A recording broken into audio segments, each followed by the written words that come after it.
Rocket Man's Wheelhouse, episode 8.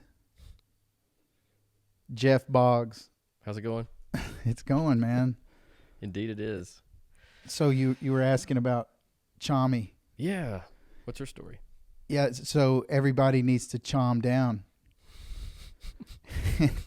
So I had this, it was like this gold Chinese statue that was my wife's grandmother's. And I had her where she would like hold the incense in her hand. Okay. And my kids knocked her off and broke her. And the epoxy didn't fix it. And so we had to have Chommy too. Okay. 2.0? Yeah. Now Now it's in her. She's cool. This is from my wife's grandmother's house as well. Oh, she smells great. And a couple 1/4-inch drill bits through her head later, and there we go. I love it. So tell me about your bottle, man. You brought you a little... Yeah. So I have a special occasion bottle, so I brought it over for this. This is an E.H. Taylor single barrel store pick. So you're not going to find this on a shelf anywhere. You have to know somebody to get this bottle. Who did you know? I knew a guy at a friend of mine that's a fireman that hooked me up with the manager of the liquor store, and I was able to get one. I was able to purchase one. So they only make so much, and this is an allocated bottle. So stores are allocated so much of the high-end stuff. Yo, technical difficulties. Yeah, Time out. Time all the way out. Leave it in. I don't care. It's real world. Flag's back. Flag. We fixed it. It was so fast, like David Copperfield. It was.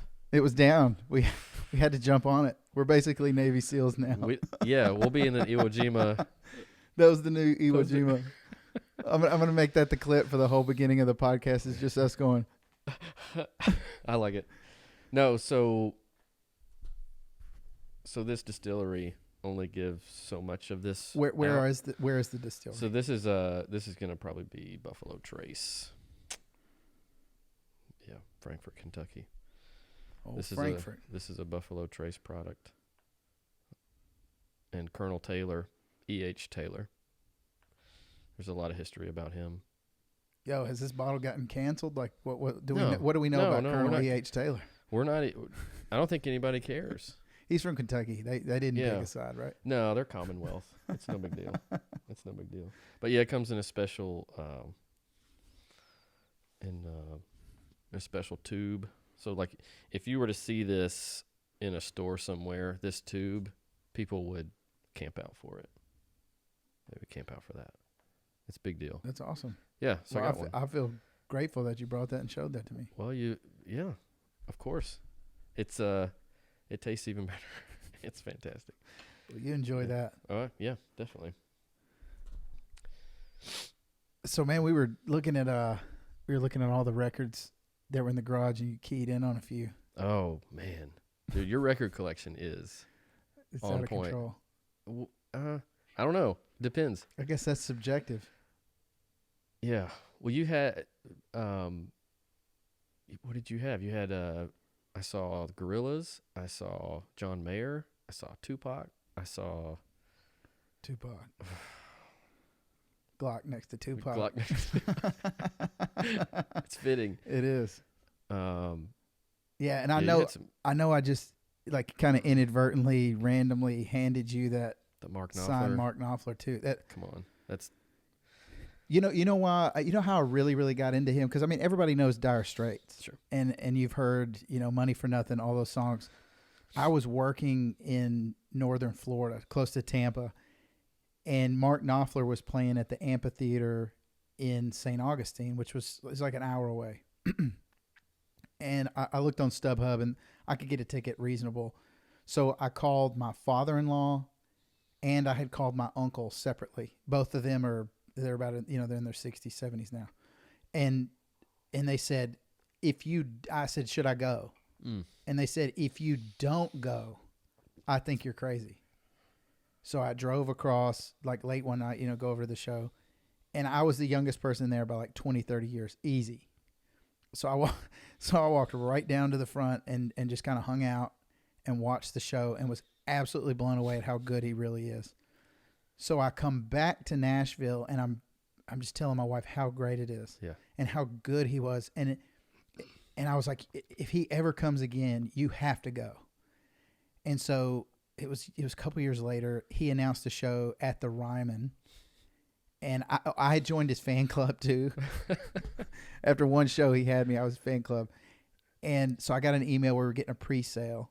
Oof. And then there was such a demand for the pre-sale that they did some other kind of pre-sale, and I ended up getting it's the first row, but in the actual wood seats. So you know how Okay. they have the 2 rows of chairs, Mm-hmm. and then they have this. So I was front row, and 2 tickets. God. And the funny thing is, when you have little kids, you kind of get to the point where you're like, do I really want to go? It's another night of babysitter, whatever. And I'd actually put them up on StubHub for like, let's say $1,200. And I didn't really think they'd sell.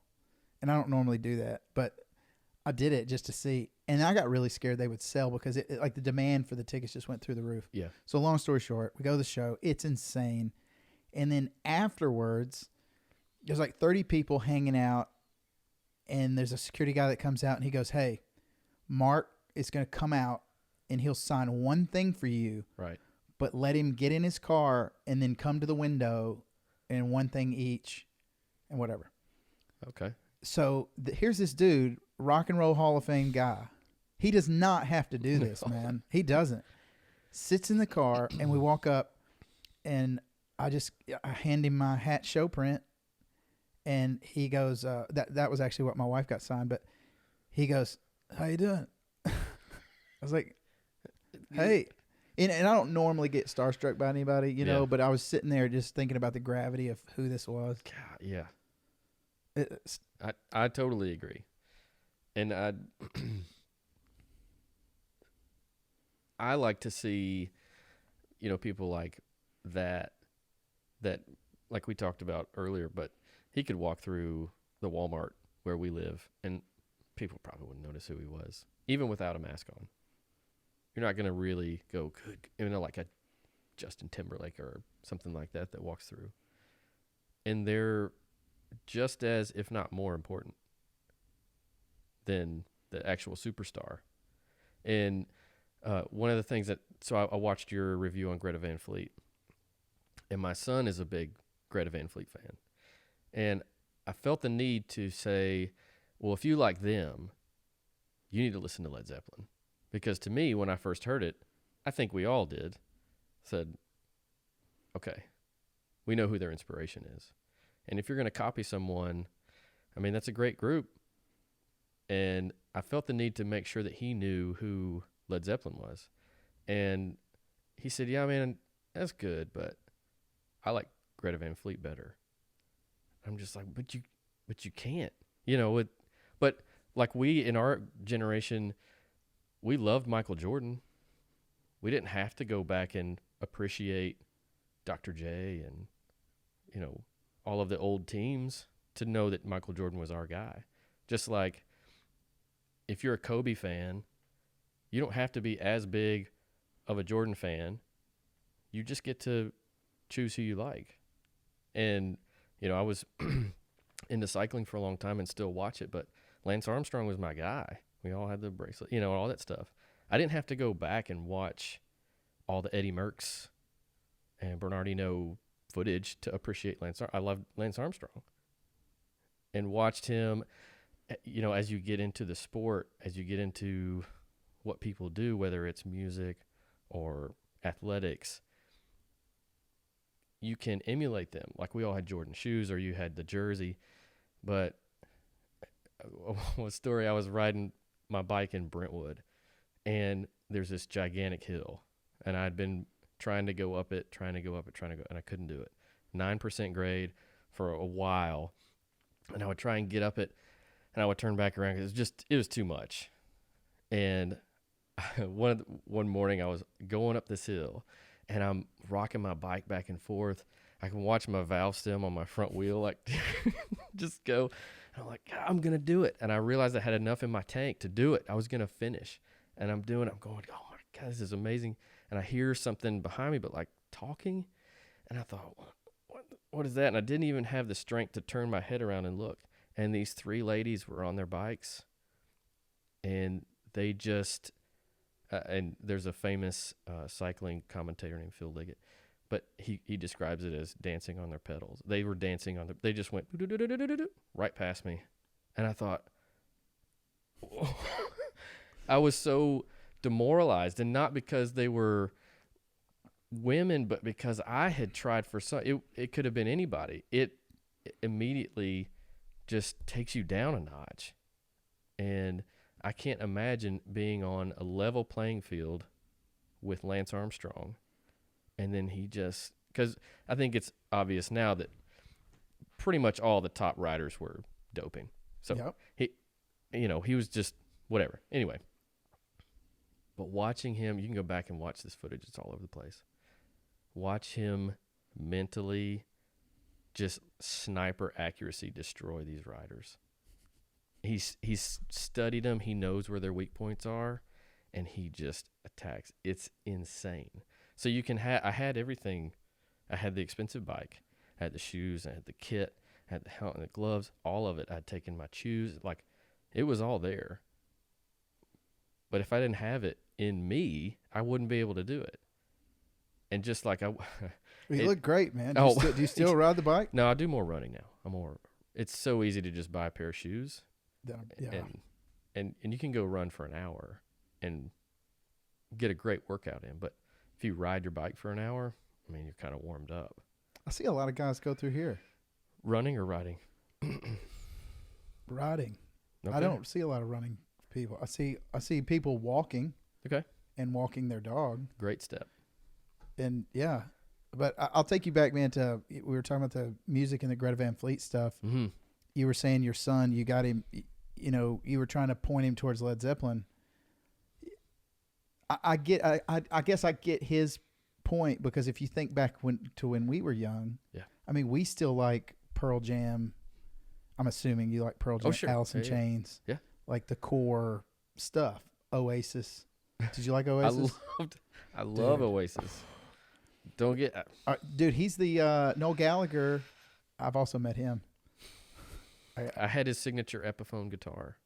I loved Noel Gallagher. Liam? Man, here's the deal with those guys. And I'll go back. So, real quick, on the music, I think it's okay, man, for a new generation of people to latch on to somebody like Greta Van Fleet. Totally. The problem that I still have with Greta Van Fleet, like since my little episode on that, is like their social media and the way they market themselves. Like, they had these pictures of them at like Opryland Hotel, like being all kind of like boyish and mischievous, and it was real kind of weird. And it was almost like what I feel like they were trying to do with the Beatles. Like they were trying to sell these guys as this little fun young group of guys. Right. And so I don't know, man. Those dudes probably just want to play their guitar and get paid. And they just do what their managers are telling them. That's what I'm assuming, so I can hang in there on it. Because if they're serious about it, man. So the guy that cuts my hair which I got a new haircut, man. It looks great. I don't know if you can tell. You can't tell at all. I can't. You would have never known. But I'm so glad you told me. So I got my new haircut yesterday, and anyway, I was about to talk about that Broski video. Do you remember that Broski? My new haircut, Jaeger bombs. You remember that? It's like one of the original. Anyway. So, the guy that cuts my hair, he was saying, he's like, he has no idea about my podcast. And he goes, what's like one new band I absolutely just can't stand? Oh. What's that, man? Greta Van Fleet. I was like, really? I didn't say anything. And so I picked his brain a little bit on what he thought. And he said, man, they're trying to act like these dudes are Motley Crue or something. And he goes, they're really kind of playing back to a portion of the music business that's just dead. He's like, if they were really doing all this stuff like Zeppelin was doing in the Me Too movement times, it just really wouldn't work. No. So what's hilarious, though, is just how controversial all this about Greta Van Fleet is. Like, if they sucked, nobody would even have this conversation. Right. Well, so you sound too much like Led Zeppelin. Like, Is that a bad I mean, thing? can he really help how he sounds? So he came. This is my take on the whole deal: is he cut his teeth? They were being a Zeppelin cover band. Like, I don't think they hide that. No, I mean, And they were just kids, and they liked Zeppelin, so they played that. And evidently, they were pretty good at it because everybody says they sound like them. well, nobody gets mad at Kobe for being like Michael Jordan. I saw a video the other day like that. He studies him. I mean, it's freaky, Right. So freaky. Like he just, I bet that's all he did as a kid. Just that's the guy I want to be. yeah, what's his work ethic like? I want to do that. Did you see the GoFundMe to get LeBron a helicopter?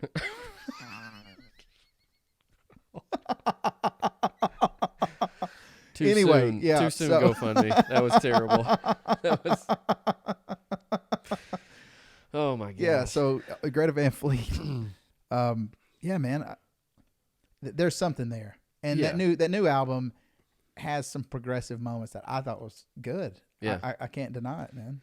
Well, surely. So, like, with the original, that's always, I guess, in a way, the crown jewel. Like Led Zeppelin had influences, but there weren't too many people using violin bows on their guitars like Jimmy Page did. You know, so that was somewhat new. And same with, like, what comes to mind is Eddie Van Halen. He's, I heard it described that he's 30,000 feet above us, mere people. He's on a different planet. I can go learn Eddie Van Halen songs. I can buy his guitar, get his amps, wear some shredded jeans, and learn what he shows me. But he had to get into his brain and create it. And listening to some of his stuff over and over and over and over, and then you listen to other things and you start picking things out. And you're a guitar player, so I play guitar. Novice. Well, I claim nothing. But you could strum a few Tom Petty songs. Sure. Right. So you understand when you see Eddie Van Halen, you don't go, oh, what a great guitar player that guy is. You say, I have the same frets, 6 strings, 10 fingers. 10 fingers. I couldn't even. Dude, Tony Iommi doesn't even have that. Phil Keaggy's missing his middle. Yeah. But Yeah. you get to be in awe of this person and what they've created. And then you start looking at their tone. You start listening to the sustain. You start looking at how they bend strings and where they go and what notes they're playing and when they play it and what the groove of the song is, the time signature, and how'd they fit that in there? It's unbelievable. Are you a Warren Haynes fan? I'm not. Oh, I've never heard of Government Mule. Oh, okay. Well then, yes. Yeah. Your band over here the other Yeah, day that kid's good, man. got to have some Government Mule influence, right? Yeah. Oh, Yeah, but there are guys out there. There's Warren Haynes. There's Derek Trucks. There's Gary Clark Jr. Mm-hmm. I mean, there are guys who are still relevant, who are doing things that are really, really, really good. yeah. You know, and you were talking about me knowing how to play guitar. So I did take lessons when I was in high school, and I feel like I know enough about guitar. I feel like I know enough about guitar, man. Yeah. Guitar. But I know enough to appreciate what you're saying about people. Like, I know enough to know that Eddie Van Halen, when he's doing everything he's doing, and you know, there's people that'll claim that there were other guys that were doing some of that, but to put it together at the time with some guys to you know, they're hitting what everybody's wanting. It'd be like a rapper coming out now, Right. saying everything that everyone is feeling and just really hitting it. I think they did that. You know, they had enough edge to get guys who were, you know, rockers, Motorhead kind of guys or whatever. And there's enough there to catch some of them. But then there's enough of like Jump and everything else to get everybody. So I'm imagining in the mid 80s, if you looked at your wife and said, hey, you want to go see Van Halen? She wouldn't have said no. Right. And so there you go. Popularity. It's like Dave Matthews, Right. you know, like I've ripped on him for years, man. And yodel and like, you know, but I cannot deny him anymore, man. I think he's really good. And it's just like that. If my wife asked me, hey, you want to go to this Dave Matthews show? And she's way more the fan than I am, but I am a fan. Yeah. I'm not going to say no. It's a good time. Usually everyone there has their teeth, and it's, you know, I've been to some in Kentucky, man. You'd be surprised. That's not a joke. Well, they're headlining Pilgrimage. So I know. Have you been to that? I have. How is it? It was great. It was great.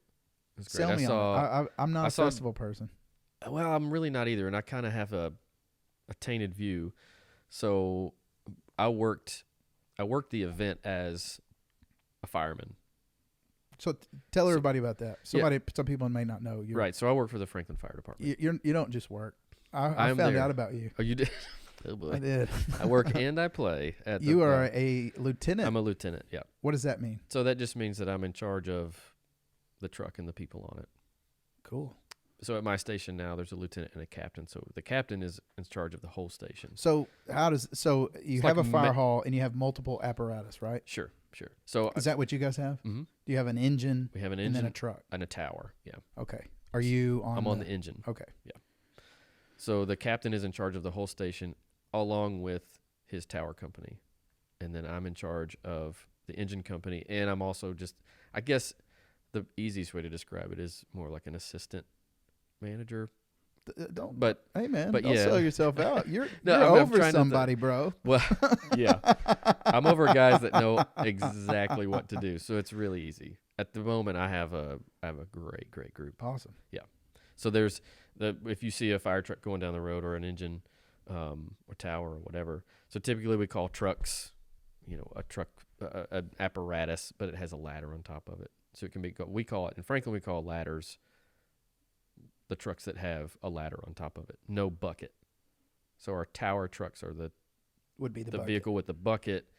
Do you guys have the ones with the till on the back? We don't have any tillers. I wish. Oh man, they're so cool. Is that like driving backwards? Have you ever done that? I've never done it, but it has to be. It would freak you out. I bet it would be. I bet you would do it for about 10 or 15 minutes, and it would be like, all right, I got this. I think so. Yeah, and there's a whole class of how to drive the apparatus that we drive now that are normally set up. I couldn't imagine the tiller stuff. It would be cool though. So Pilgrimage, you're working there as a fireman. Sir. You're doing so we're working there, and Justin Timberlake is on there, and I am a Justin Timberlake fan. I just am. I can't help it. The guy's great. I had a dream I met him, but I've never really met him. I've never met him, but it was solidified when he I'm not going to say discovered, because Chris Stapleton was a very successful songwriter, and he had a band, the Steel Drivers, and Johnson Brothers too. And Johnson Brothers, yeah. Yep. But I had discovered, I don't know how, but I discovered Steel Drivers in 2008, and they came up with that album, and it was the same way that an old record would be listened to, front to back, told a story, first song to last song. It's a story of a guy wrongfully accused, but it was a crime of passion. So you got the whole thing, and then it was bluegrass, and which is near and dear to my heart. I love bluegrass music, and the fact that Justin Timberlake, who what I would consider would be the polar opposite of bluegrass, would discover or invite Chris Stapleton to his area. Are you picking up? So y'all gonna have to hear my neighbor's grass get cut. Yeah, or he's whatever, or he's riding a dirt bike really far away. He's doing jump like. Yeah. So watching his. So I got to see the 2020 experience in Nashville, and I was so blown away. How good the show was, or how good tight? The show was. That band was was the tightest band I have ever heard in my whole life. It should be. He's one of the top. Musicians or acts. He's one of the top acts. And for him to bring someone that I'm also a fan of, in Chris Stapleton, along. Yeah, that was a cool moment. It really was. And I'm not the biggest pop fan. Right. But I can also appreciate Chris Stapleton. There's a weird thing going on right there in that alt country, but it's not CMT. There are a lot of guys that I like there. There's Sturgill Simpson. Yeah. Which, I hate saying things like I got into them early. Like, I don't mean that in some kind of conceited, like, oh, I knew. I'm just saying, like, there were still 200 or 300 people at the show. Yeah. We saw him at the Shed in Maryville, and actually saw Sturgill Simpson in Canada once. Jeez. They didn't get it. I feel like I've talked about that on this podcast before, but yeah, they didn't get it, man. They were just like, oh, this is so interesting. But it's like he's sitting up there talking about psychedelics and drinking booze and Kentucky and just the Southern thing. Yeah. And in his way, he's really cool, man. Yeah. He's really cool. And anyway, so then there's Cody Jinks. Yep. There's Whitey Morgan. If you haven't heard of him, I have heard of Whitey Morgan. Whitey Morgan's the best. I don't care what anybody says. I don't either. I've seen a dude eat mushrooms and I've had a beer dumped on my. Somebody's gonna get stabbed at a Whitey Morgan show. I saw Whitey Morgan in Chattanooga one time, and I think he was. I don't know if he was. It seemed to me that he wasn't happy that night. Okay. And there was this lady next to me that's one of the drunkest people I've ever seen still standing. Whew. Had a sign that she had made out of the bottom. I'm not making any of this up. You know I'm not, because you're from Tennessee. She's holding the bottom cardboard of like the little cardboard tray that beer cans come in. Nice. And it said, my friend will give me $10 if you let me touch your beard. And she was yelling that over and over like he cared. Man. And it's wild. But so if you want to see the most real country show, and a band that is, firing on all cylinders, man, and their guitar player's killer, the drummer's killer, and I've heard him say multiple times at multiple shows something to the effect of, if you're going to be out here doing it, you better have a pedal steel player with you, and he's got a pedal steel player with him that's insane, and. I've seen him multiple times. Met him at a meet and greet at the Ryman, which I was lucky to be on the front row for. Golly. And he's just the Ryman is amazing. I don't care. I mean, I've seen comedians. I've seen Lenny Kravitz. Like, the Ryman is crazy. You were at that Lenny Kravitz show? Yeah. You know, there's a Nashville musician named Will Hogue. Do you know him? I know of him. Yeah. He historically, like he said this multiple times, that he used to sneak into a lot of shows, and I think that's one of the ones that he said he snuck into to get in. He couldn't get a ticket or whatever, didn't have money, sneaks in and sees Lenny Kravitz. I love Lenny Kravitz. Oh, yes. So but that place is ghostly. The sound, yeah, it's amazing. So I saw Tom Petty in there. Ooh, with Mudcrutch. I've never heard of Mudcrutch. That's his like pre Tom Petty and the Heartbreakers band. Like, they fire the three guys that don't really look good or don't want to go to California with them. Right. And so they go to California and get a record deal, and then they're the Heartbreakers. There's a 4-hour documentary on Netflix. I highly recommend it. I will definitely. Running Down a Dream. It's killer. Oh. But I watched the Eagles documentary. Is it good? It's insane. Are you a fan of the Eagles? I am a fan of the Eagles. They're my Greta Van Fleet of this. I'm kind of okay. Like, I'm a big James Gang, Joe Walsh. Well, come on. Yeah. He's so sick. And then he basically quits, which would be like Dan Arbach quitting the Black Keys early on and going and joining John Mayer's band. It's what he did, man. I don't care what anybody says. That's such a great comparison. So he goes and but here's the deal with the Eagles. My parents like wore it out. Sure. Like the tapes where it's like, oh, you can't play that side because it, or whatever it used to do. Yeah. And so they would wear it out. And I don't know. It was like their thing. Yeah. Bro, I'm probably conceived to an Eagles song. Who knows? If you're lucky. Maybe. Who knows? It better not be anything else. Anyway, but there's songs, man. When you really get down to it, Take It to the Limit. Right. One more time. Right. Like, oh my gosh, man! Take It Easy's good, and so in that documentary, Take It Easy, is that what it's called? No, I think it's. I honestly don't remember what the name of the documentary is, but Glenn Frey and oh man, it just escaped me. The drummer, Don Henley. Don Henley, yeah. Is that what you said? No, Glenn Frey and Don Henley are living in an apartment together. Yes. And Jackson Browne lives below him. Jackson Browne is so annoying because he gets up at 9 o'clock and he starts playing his piano. He also has like perfect hair, bro. Like I just want to punch that dude in the face Jackson and Brown. mess his hair up. That could just be his claim to fame. Look, my hair. But he is writing a song called "Take It Easy," and he says, "Look, Glenn, you can have this song. I can't get past standing on a corner in Winslow, Arizona. So here, you take it." And Glenn Fry takes it and writes the rest of it, and now it's "Take It Easy." He's riding in a Corvette with his drug dealer, and he's like, "Man, this is insane. You're going too fast," or something along those lines. And the drug dealer says, "Life in the fast lane, man." And the riff for "Life in the Fast Lane" was a Joe Walsh warm-up. Dude, Joe Walsh is sick. He is insane. Joe Walsh, obviously he's his own artist as well, but So I historically have said that I hate the Eagles. Like Okay. I've said those words out of my mouth a lot.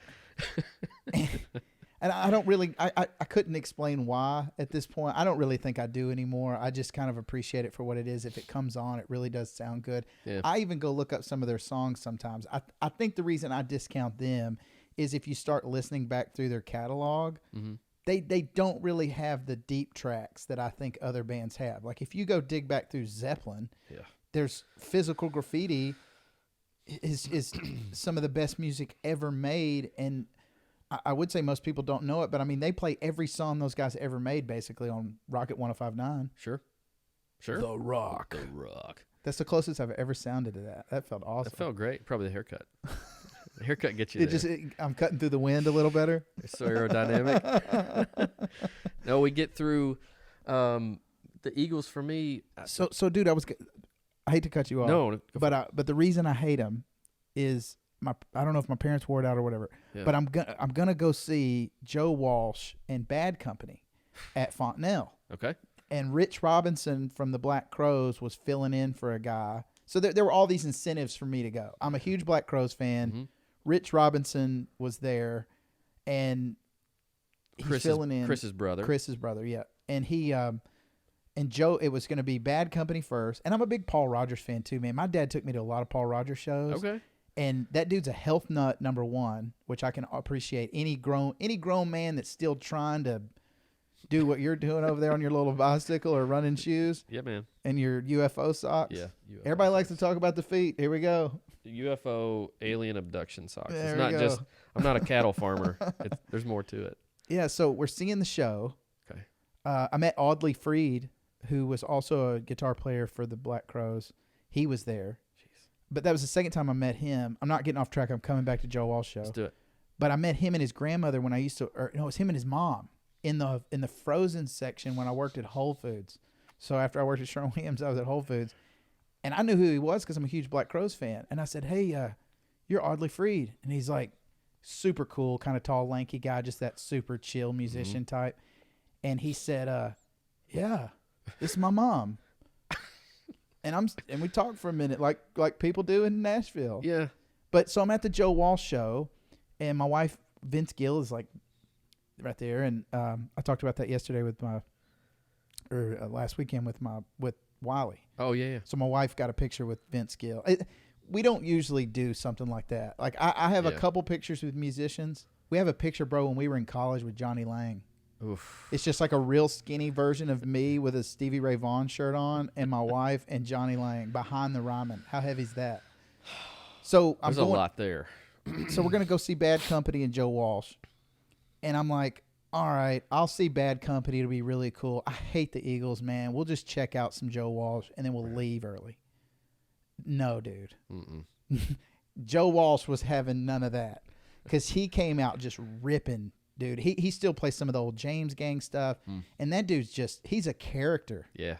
Yeah. But I like him, man. I mean, I totally respect him.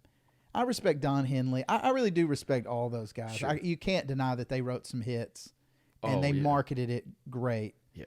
Yeah. And people can hate on people like Noel Gallagher and Liam Gallagher and Don Henley, and they can call them douchebags. But I think some of that has to be their drive. Like, they're just such driven people.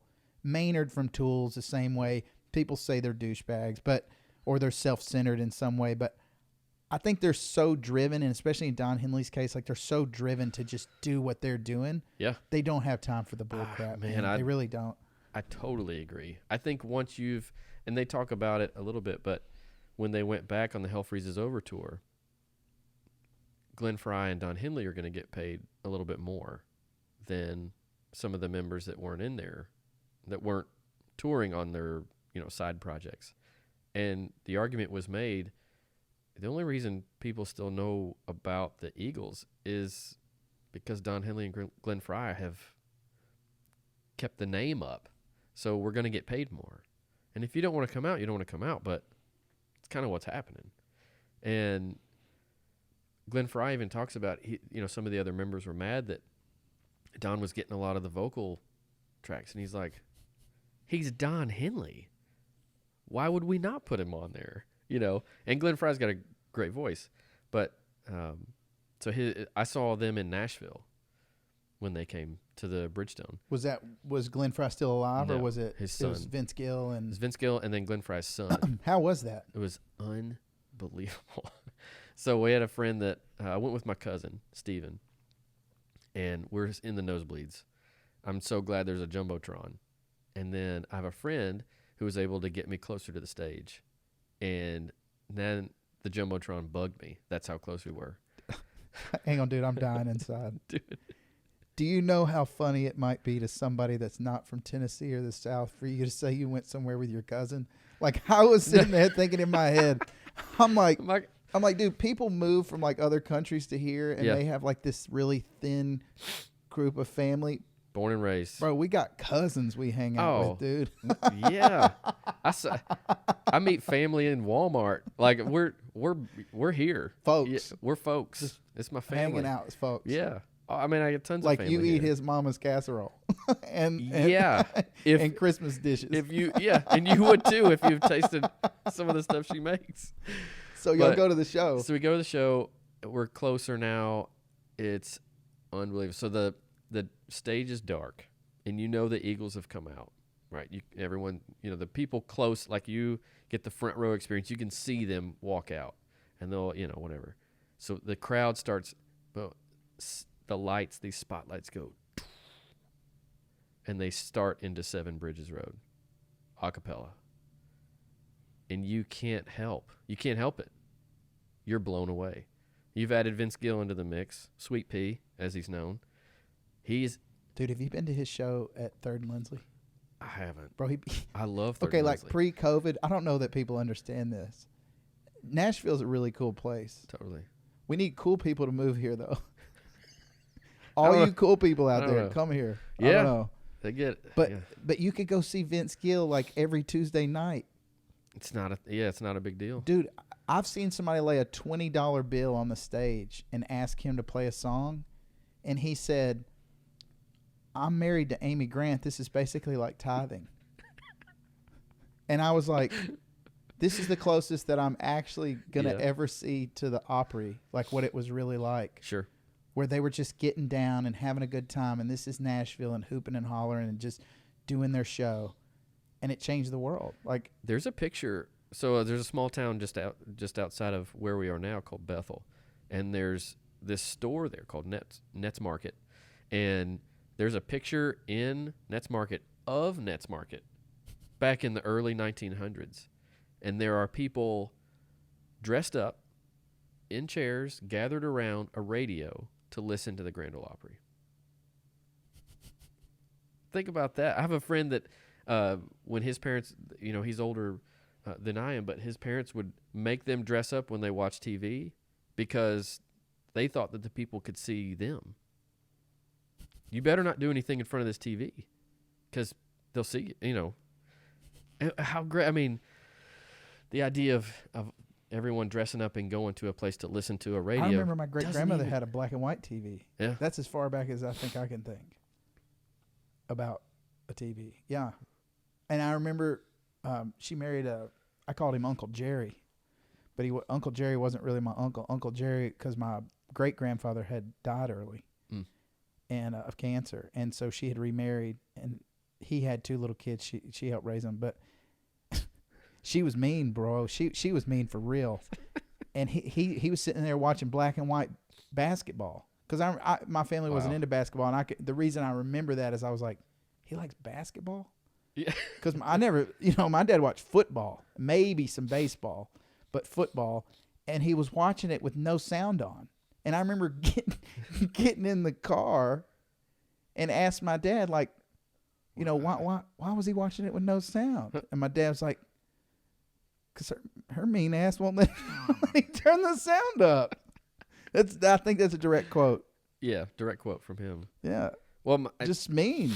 Well, my childhood with my dad, who's a musician, he was a drummer, and he was a drummer in high school. He moved to Nashville with my mom. Once they got married, they went to Belmont, and he was a drummer. He was in the Belmont Jazz Band. He was able to get into a band called In Pursuit. They were pretty successful. Yo, your dad's no joke, right? Wasn't he on? Very good drummer. Insane. And, he's a student of it. I was in a band once, and I walked into him after the show, and I said, "Man, what do you think? What did you think of that?" And he goes, "I think we need to get you a metronome." And I thought, cool. But now, at the time I was like, just pump me up. But now I see why. That's just a good dad. Yeah, he's past all of the. Like that wouldn't that be the common knowledge now? Like, oh, he's trying. Just let him. Right. Help him. No. I'm going to skate past all of the, frills and all that. I'm just going to let's go straight to the heart of it. If you're going to be a drummer, you need a metronome. You need to get a metronome because your timing's off. Your tempo's off. That's kind of the advice you want from someone that if you've asked somebody, how's it going? Or what did you think about my performance? I want to hear, like, what did you think? So, and he's a drummer. He's been a drummer. He's had other jobs for sure, but he still plays, and he's very, very good, very good. And so when he was in he's in Nashville in college, he worked at Forks Drum Closet, and we went back there when I turned 18 or 19. I think I bought a new snare drum, and we went into Forks, and the owner, he's like, "Yeah, man, Jeff, whoa, how about that? I can't believe whatever." And he's like, "This is the first Nashville drummer on MTV right here, guys." And he was telling his staff that. And my dad was like, "I am?" He didn't know. He's like, "What? I am?" So I remember going to shows. So what was he on MTV? Like, what was the band and the In song? Pursuit. In Pursuit. Yeah, In Pursuit. And I remember going to some of the video shoots. They have a few music videos that are still on YouTube. I'll have to check that out. Yeah, they were on MTM Records. I Mary asked Tyler Wiley, Moore. but he couldn't remember. So In Pursuit. That does I not remember surprise me at all. He says, "We love you, baby." Yeah. That's my dog. Anyway, but he said I would go to these shoots, and I got to stand on the stage one time. They were playing at Vanderbilt, and he said, "Hey, we need you to stand on the stage and hit this button for our guitar player. Once he goes to his rack gear or whatever, he just needs you to push a button, and he's going to stand here. He's going to give you a hand, and you just press that button." And I was like, "I'm in the band. I'm in it. I need a backstage pass." I had it on my jeans, and I have it. So when we were growing up in Nashville, in Antioch, Tusculum area, they would practice in our basement, and I would be a kid that could. So we had like a common basement, and the furnace would just be down there, and it would just draft up. The heat would. So I pull the vent, and I can see them. If I lay down, I can see them practicing. And I don't know how many times it's where I fell asleep watching That's crazy. my dad. I know I should be way more musically. No, it freaks me out because now I think my kids are falling asleep watching me. No, I know what you mean. But I have so there's that side, and it wasn't until recently I remembered my mom. We had this. So my dad was traveling a lot, and I know my dad and I have talked about this, that he was gone a lot, and I don't remember the impact of him being gone a lot. I don't remember like, oh, Dad was never there. I don't remember that. It was just we were always having so much fun, and I know, as you know, when you're parents, that's great to hear from your kids that you just had a great time, and because it's not easy, especially when my mom had a good steady job, and my dad was a drummer and he was traveling and whatever, and the lead singer of the group, Jay Joyce, he went on to be a producer. He's produced Eric Church, Emmylou Harris, Jewel, all that. He was in a band called Iodine for a little while. So do they still stay in touch? Yeah.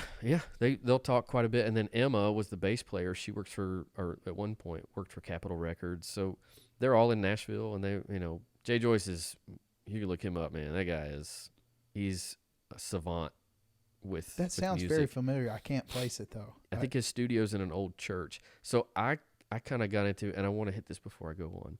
My mom would always play Diana Ross and the Supremes. And we would listen to the Supremes, like you talked about that tape, your parents with the Eagles. Yeah. Supremes. Now, come on, man. I'm not listening to Supremes. I'm a, 10-year-old boy. I'm not, what's Supremes? But it wasn't until later that I really appreciated that, because you got some Motown influence in the Supremes. There's some. Do you remember having like your mind just blown out as a kid? Like, do you remember a moment where you heard something and you were just like stopped you dead in your tracks? Yeah. And it's not going to be what you think, but it was Eric Clapton Unplugged. That's what that's what I learned to play guitar to. So I never took any lessons. That's no joke though. Like, I mean, okay, first of all, that Martin guitar that he's do I say that funny? I never feel like I have guitar? No. Guitar. Mm-mm. I worked in a music store for a little while. Yeah. Guitar, man. Guitar. So the guitar that he is playing, look this up. I can't tell you exactly what kind of Martin it is, but there's like 3 of them in the world. I don't doubt that. And there used to be a guy, Turner's Music. Nobody knows about this dude, man. He passed away. He was the coolest friggin' dude. His Turner's Music was in the back of a hair salon in Madison, Tennessee, next to the old Sherwin-Williams store that was in Madison, Tennessee, that was across the street from the Denim and Diamonds, like Western Hoedown Club, that was in the same parking lot as the Shoney's. That's what I'm talking about. You know it. You dig it? Wow. So I would take lessons at Turner's Music, and Mike Hutchins, who still teaches music, he was I got to move my drug rug. We'll get to that in a second. But anyway, so Mike Hutchins taught guitar lessons in the back of a hair salon in Turner's Music. God. Bro, no joke. I show up for a lesson one day. Guess who's in the parking lot? I'm not making this up. 38 Special. So they're in town. They're getting a couple. Like Hank Snow walks. He told me, this is where I'm getting with this. Hank Snow had a Martin that was exactly like the Martin that Eric Clapton used. Hank Snow calls on Unplugged. Turner, yeah. Or just that he has. The one that he's playing on Unplugged, or just Eric Clapton owns it? So I'm assuming Eric Clapton owns the Martin, but that exact same type. There's like only 3 known in the world or something crazy. Hank Snow had one, and the only person that Hank Snow would let touch his guitars was Turner. And he set my Fender. I have a 57 Fender. It's a reissue. It was made in like 97 or something. Yeah. It's insane, but it's still set up. He was the only person I let touch. I don't even know who to take it to now. Yeah. Like when the guy, I don't even remember how I found this dude. It was some freaky kid at school in high school that was like dressed in all black, told me about Tool, and I'm like, hey man, I'm thinking about playing guitar. What do you think? Hey man, this dude named he told me some other guy that was like insane at school. Yeah. And said he takes from this guy in Madison. So that was good enough for me. And then here I go and don't realize that, these dudes all kind of fell out of, like, there used to be this, like, Madison music shop. And I was thinking about that when you were saying the, like, Hank or whatever's drum store or whatever. Oh, Forks Drum Club. Yeah, there used to be all these little music stuff. Like, everything's on Amazon now. But, I know. That 90s, there were still these little shops. Yeah. And so there was Madison music that was, like, really close to where the Lowe's is. Okay. And it kind of all fell apart or whatever. Yeah. And so that's how he ended up in the back of the salon. But you would just like drive around the back of the parking lot. And I remember it was kind of sketchy. and I'm like, all right, man. And you'd like go up these steps and go in this little room and yeah. And Mike Hutchins was in a band with God, what's his name? I can't believe I just forgot that. He was in Government Mule, the original bass player. Dude, I have to look this up. Do it. I can't get this wrong. Yeah, don't get it wrong. No, I can't believe I can't think of this. I've said this exact story 1,000 times. Here we go. Government Mule. Government Mule. Bass player. Yeah. I might have to cut a little. Alan Woody. Okay. Everybody else that knew was sitting there going, Alan Woody, idiot. But so Mike Hutchins was in a jazz band, I think, with Alan Woody. God. I didn't even know who Alan Woody was. And he's like, do you know who Alan Woody is? Yeah. And I went and looked it up. So that was do you think it was a test for you? Maybe. For them? Yeah. He was also in the Peter Criss band. Is that his name? Peter Criss, the guy that was in Kiss. Is Peter Criss? He was in one of those guys' band too, but he's a really good guitar player. He's got stuff on I'm sure. Spotify and stuff. But anyway, it's crazy. Yeah. And the music scene here in Nashville is insane. So my dad was in a band. He was at MTV Spring Break 1986 with Starship and Mr. Mister. But he wasn't, and that's not hair band. No. But they What toured 86. 86. So they did a world tour with Aha. They were the opener for Aha. So I saw Aha at T-Pack. That's cool. Yeah. How old were you? I had to have been 6 or 7. Do you remember it? I remember T-Pack. That's good enough for me. I I take my remember the kids show. to stuff and I always wonder and I try to think back on what I remember. Yeah. But I think that what I got from my mom and my dad, and even my cousin, Steven, the guy I went to the Eagles with, he's a musician. Steven Gilbert, check him out. We appreciate music together, and I can listen to Eric Clapton, I can listen to Justin Timberlake, I can listen to the Wild Feathers or Jamestown Revival, who are some, I think the Wild Feathers were produced by Jay Joyce, and then Jamestown Revival, I've seen them a few times, kind of the Austin country, great bands. But then I can also go to Hamilton. You like that? And watch that and go. My wife has sold that so many times, and I tried. I really did try. My kids listen to Hamilton, and I know some of them are a little not kid friendly, but I get it. I get. I don't know. Maybe it's the Eddie Van Halen thing. To think that I could read a biography of Alexander Hamilton and go, man, he was a neat guy. And what I do as a fireman and as the things that I'm interested in, I guess, I don't know how to make that blossom into anything. But Lin-Manuel Miranda, he's a playwright. So he's going to say, he's going to view reading a biography of Alexander Hamilton and make it into a play. And I'm sure he didn't think that it would be what it is after listening to some interviews of his, but it just started catching on. And now you listen to it, and I don't even know how many times I've listened to the soundtrack all the way through. And the end still makes me tear up. Some of the songs still blow me away, and I'll catch little nuances. It's just insane. So, and it's so universal. It may be in different languages, but I think it's really good though, man, to hear someone say that like, I feel like by saying that you've listened to Hamilton and you're kind of into it, it's like you've torn down walls of genres. I think a lot of people go, "Oh, I just like rock," or "I just like pop." There's, if you say hair metal, you just automatically assume there's nothing there that I would like. And I think it was very key what you said too about the expression of, like, he knew how to express it in like a play format. Like I have a friend of mine who paints, and he's an artist. Yeah. And like is trying to do that professionally, if not already doing it professionally. I don't know his financial situation. I just see, he's doing that all the time. That's his deal. And, expression's completely different for people, but keeping it into music, like maybe someone's expression is just this repetition that we're calling rap. Mm-hmm. But there's stuff, like I asked you when we were just hanging out before, if you liked 3 6 Mafia. Yeah. Well, it's easy to just go 3-6 Mafia, haha, that's that gangster rap, whatever, from Memphis. Sure. Well, dude, you don't understand. Like, I've lived in Memphis. Yeah. I've driven through Orange Mound, Tennessee, which is one of the first, I think it is the first city in Tennessee established by black people. Look that up. I'm fact-checking myself. I'm going ahead and saying that's a fact. Yeah. So I'm driving it when I worked for Sherwin-Williams. I'm driving a delivery through Orange Mound. Nobody told me what Orange Mound was. Right. So I'm driving through Orange Mound, and all of a sudden I'm sitting at a red light, just listening to radio, whatever, and some dude just pops in the window like, "What you got in here?" Man, nothing. You know what I mean? Man, nothing, dude.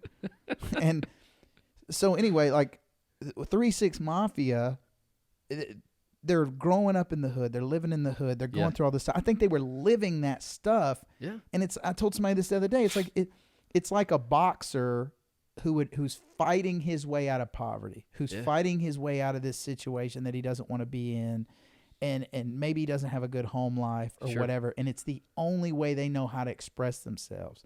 It's only what they've been exposed to. Like, you can't sit around and say, "Hey, man, like, I want more good rock and roll." Well, the rock and roll from the 70s, they were pushing out of this fundamentalist 50s parenthood of like, no drugs, no loud music, none of this stuff. Right. And then like they're rebelling against that. But now the most, trying times for people are coming out of inner city. Like, look at Southside Chicago. I mean, I'm not listening to Southside Chicago rap, but I can only imagine that there are some yearning going on from that place that's coming from a genuine place. And I mean, I guess that to me, that's why I discount bands like Guns N' Roses, maybe the Eagles a little bit too, but it's like, if it's coming from a place that doesn't necessarily seem real. Yeah.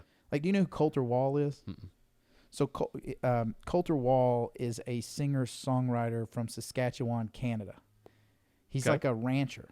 Okay. He's got a song in that movie, Hell or High Water, Sleeping on the Blacktop. Anyway, you'll have to check it out. But he's like a cattle hand, and I've seen him multiple times, but I go see him down in I went to see him down in Huntsville. Okay. And I'm hanging out with my buddy, and I'm like, dude, you got to meet this dude, bro. He's like 20. He's like 21, 22. You got to, like, he sounds like Johnny. Like, he has a voice that is of the gravity of something like Johnny Cash. Like, he has that good of a voice, dude. Jeez. And is a good songwriter, too, and a really cool dude. So they roll up in just like this little van. Like, it wasn't a bus. No. It was a van. Yeah. And I've told this story before, but you have to hear this. It's hilarious because I'm looking at your whiskey. But so I actually meet him. Okay. I'm hanging out in the back. I just like wandered back there, and I'm telling him, I'm like, don't stop doing this, man. You have to keep going. Nice. Until you're headlining the Ryman Auditorium in Nashville. Yep. And I was like, your music is killer. People are going to find it. Yeah. And not that I had anything to do with his success. He's like, man, there's this random guy that I think came out of the future. He landed dead in front of me like these cow socks with this UFO, and he told me a message, guys. He told me a message from the Lord, I swear. It's from the Lord. We have to do this, and we will not. Do not seek the treasure. You know what I'm saying? Oh, yeah. Yeah, I had nothing to do with his success at all. But what I'm telling you is, like, here's this kid that is so hungry for it. Yeah. And he, let me get rid of this phone. I'm getting some crackle. Uh-oh. But, yeah, man, like, where does that come from in these kids? I don't know. I'm looking at it now because I'm crowding 40. I'm at 40. And a 20-year-old is a kid. Yeah. No, 40 seems cool. It's like 40's you got a very little cool. more money. Very cool. Oh, the stability. My wife You're and usually I talk driving about like a this all the Honda, time. Yeah. instead of like a Geo Metro or something at this point, right? Yeah. Yeah. It's so you got your Colonel E.H. Taylor. Yeah, E.H. Taylor. Single barrel. So Colonel Taylor makes, E.H. Taylor makes some different bourbons. They make a small batch bourbon. They make a rye. They make a 4-grain. They make some other stuff. But this single barrel, this is just one barrel. So this, wherever this is sat. I would assume from the. Right. That single. You never know, though. It's a layup. No. So. They could have two, like, put together and do some word trickery. Not this case.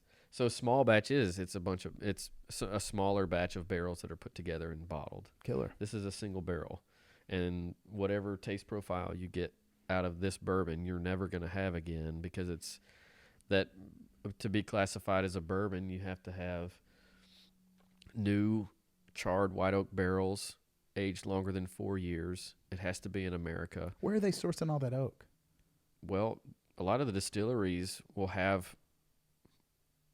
So you're saying they can't use it again? Like once you use a barrel, it's done. It's new. Yeah, you have to. They do some pretty cool stuff with them afterwards. Very much so. Well, and then so like they'll put beer in an old bourbon barrel and age it for an amount of time, and then let the beer come out. Will that add alcohol to the? It'll add flavor. I don't know because the wood, and you're a woodworker too, but like the wood will open and close over the years. So the wood, the bourbon or whatever is in there will move in and out with the weather. So yeah, it's just I don't know. Maybe you're basically drinking a tree, man. You're drinking tree juice. Well, when it goes in, it's white. It sucks, kids. Don't ever try it. It's terrible. But you have White Dog, just pure grain alcohol, and it sits in that barrel for at least. You know what trips me out to this day? Let's hear it. Where they make Jack Daniels is a dry county. Yeah. Is that not the wildest? It's crazy. Do people even understand what a dry county is anymore? I doubt it. I mean, you can't watch Dukes of Hazzard anymore, so how are the kids going to know what a dry county is? I know. I hate that. You should know. You should be able to know. Yo, that car is so sexy. I was talking about that the other day with someone that. Are you a car guy? The Chevy Nova, the old Nova with a black Chevy Nova with white racing stripes. Bro, you just described Death Proof, and I asked you if you had seen that movie. He's got a '69 Nova. Ugh. That's Death Proof. It's Stuntman Mike, bro. Yeah. Go watch it. It's a Quentin Tarantino. You like Quentin Tarantino? Some of them. What is it you don't like about it? The most recent one my wife and I saw. The Hollywood one. Yeah. What'd you think of that? Terrible. Bro, did you know there's like a 24... it might be 12 hours, but there's like a really long cut of that movie.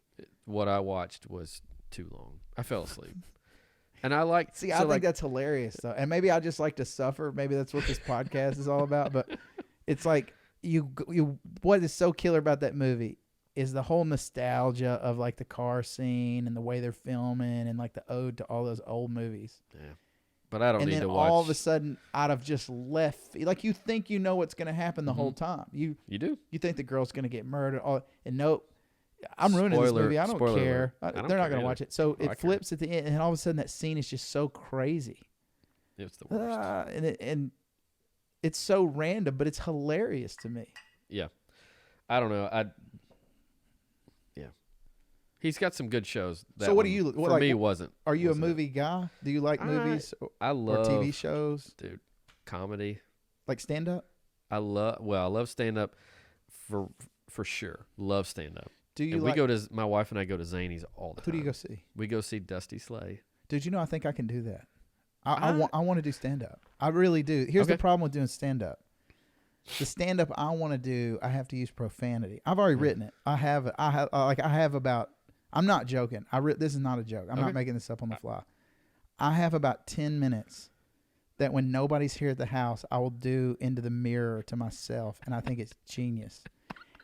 And I have a buddy of mine who had a heart transplant and is not talking to me now because I made jokes.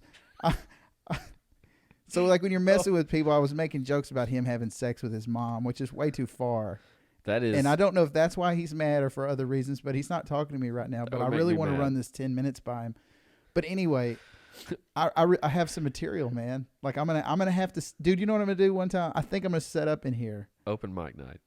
I'm gonna set it up in here. Oh, okay. And get a couple people to do like work up a little material and like do the stand up. But anyway, no, I get it. So who do you go see?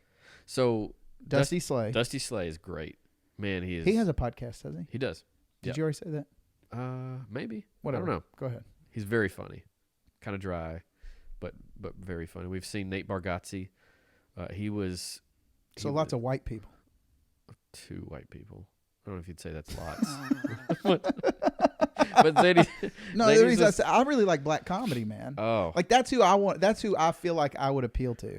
Is black comedy. Like so here I'll give you a sample. You want a sample of it? 'Cause I've never done this. So all right. Let's hear it. I do these prank phone calls where I'll call my friends, and I have all these different characters. Like I have Bernice, and like all these Miss Bernice, and Miss Bernice. Miss Bernice. So like I'll call this friend of mine, and I'll go, I'm gonna use his name too. His name's Tiger.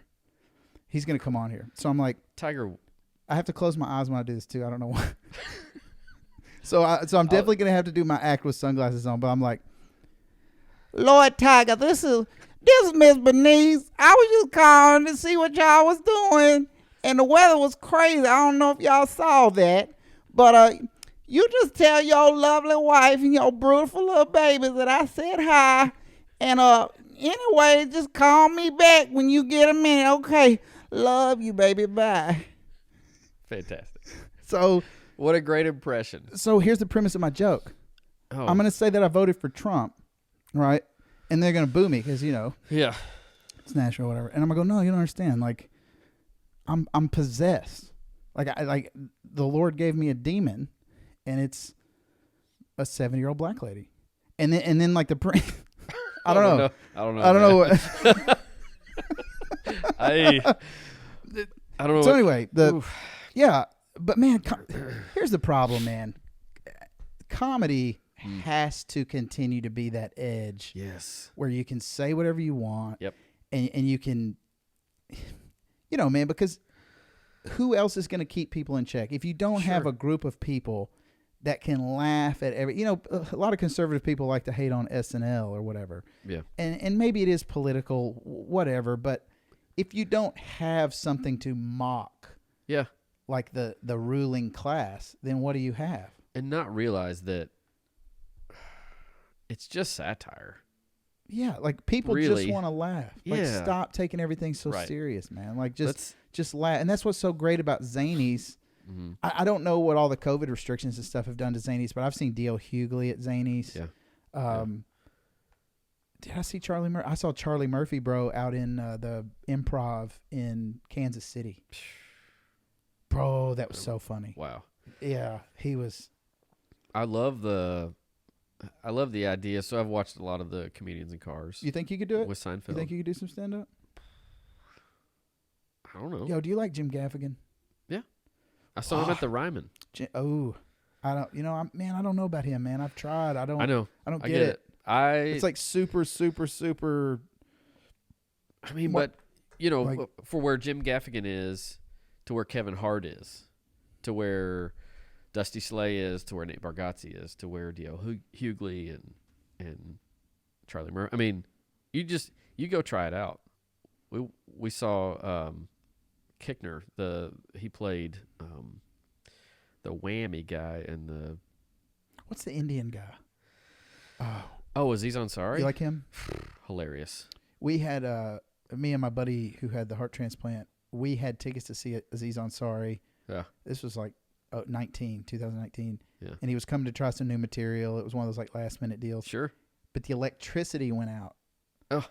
And so we're just like standing there. They didn't know what was going to go on. And I think he even did a show with like some people's phone cameras and like just out loud. That's so great. Yeah. Yeah. I like how comedy, you can bomb one night and the next night will be lights out. And it's the same joke. And you can work on the setups. You can work, and it's a lot like my dad saying you need a metronome.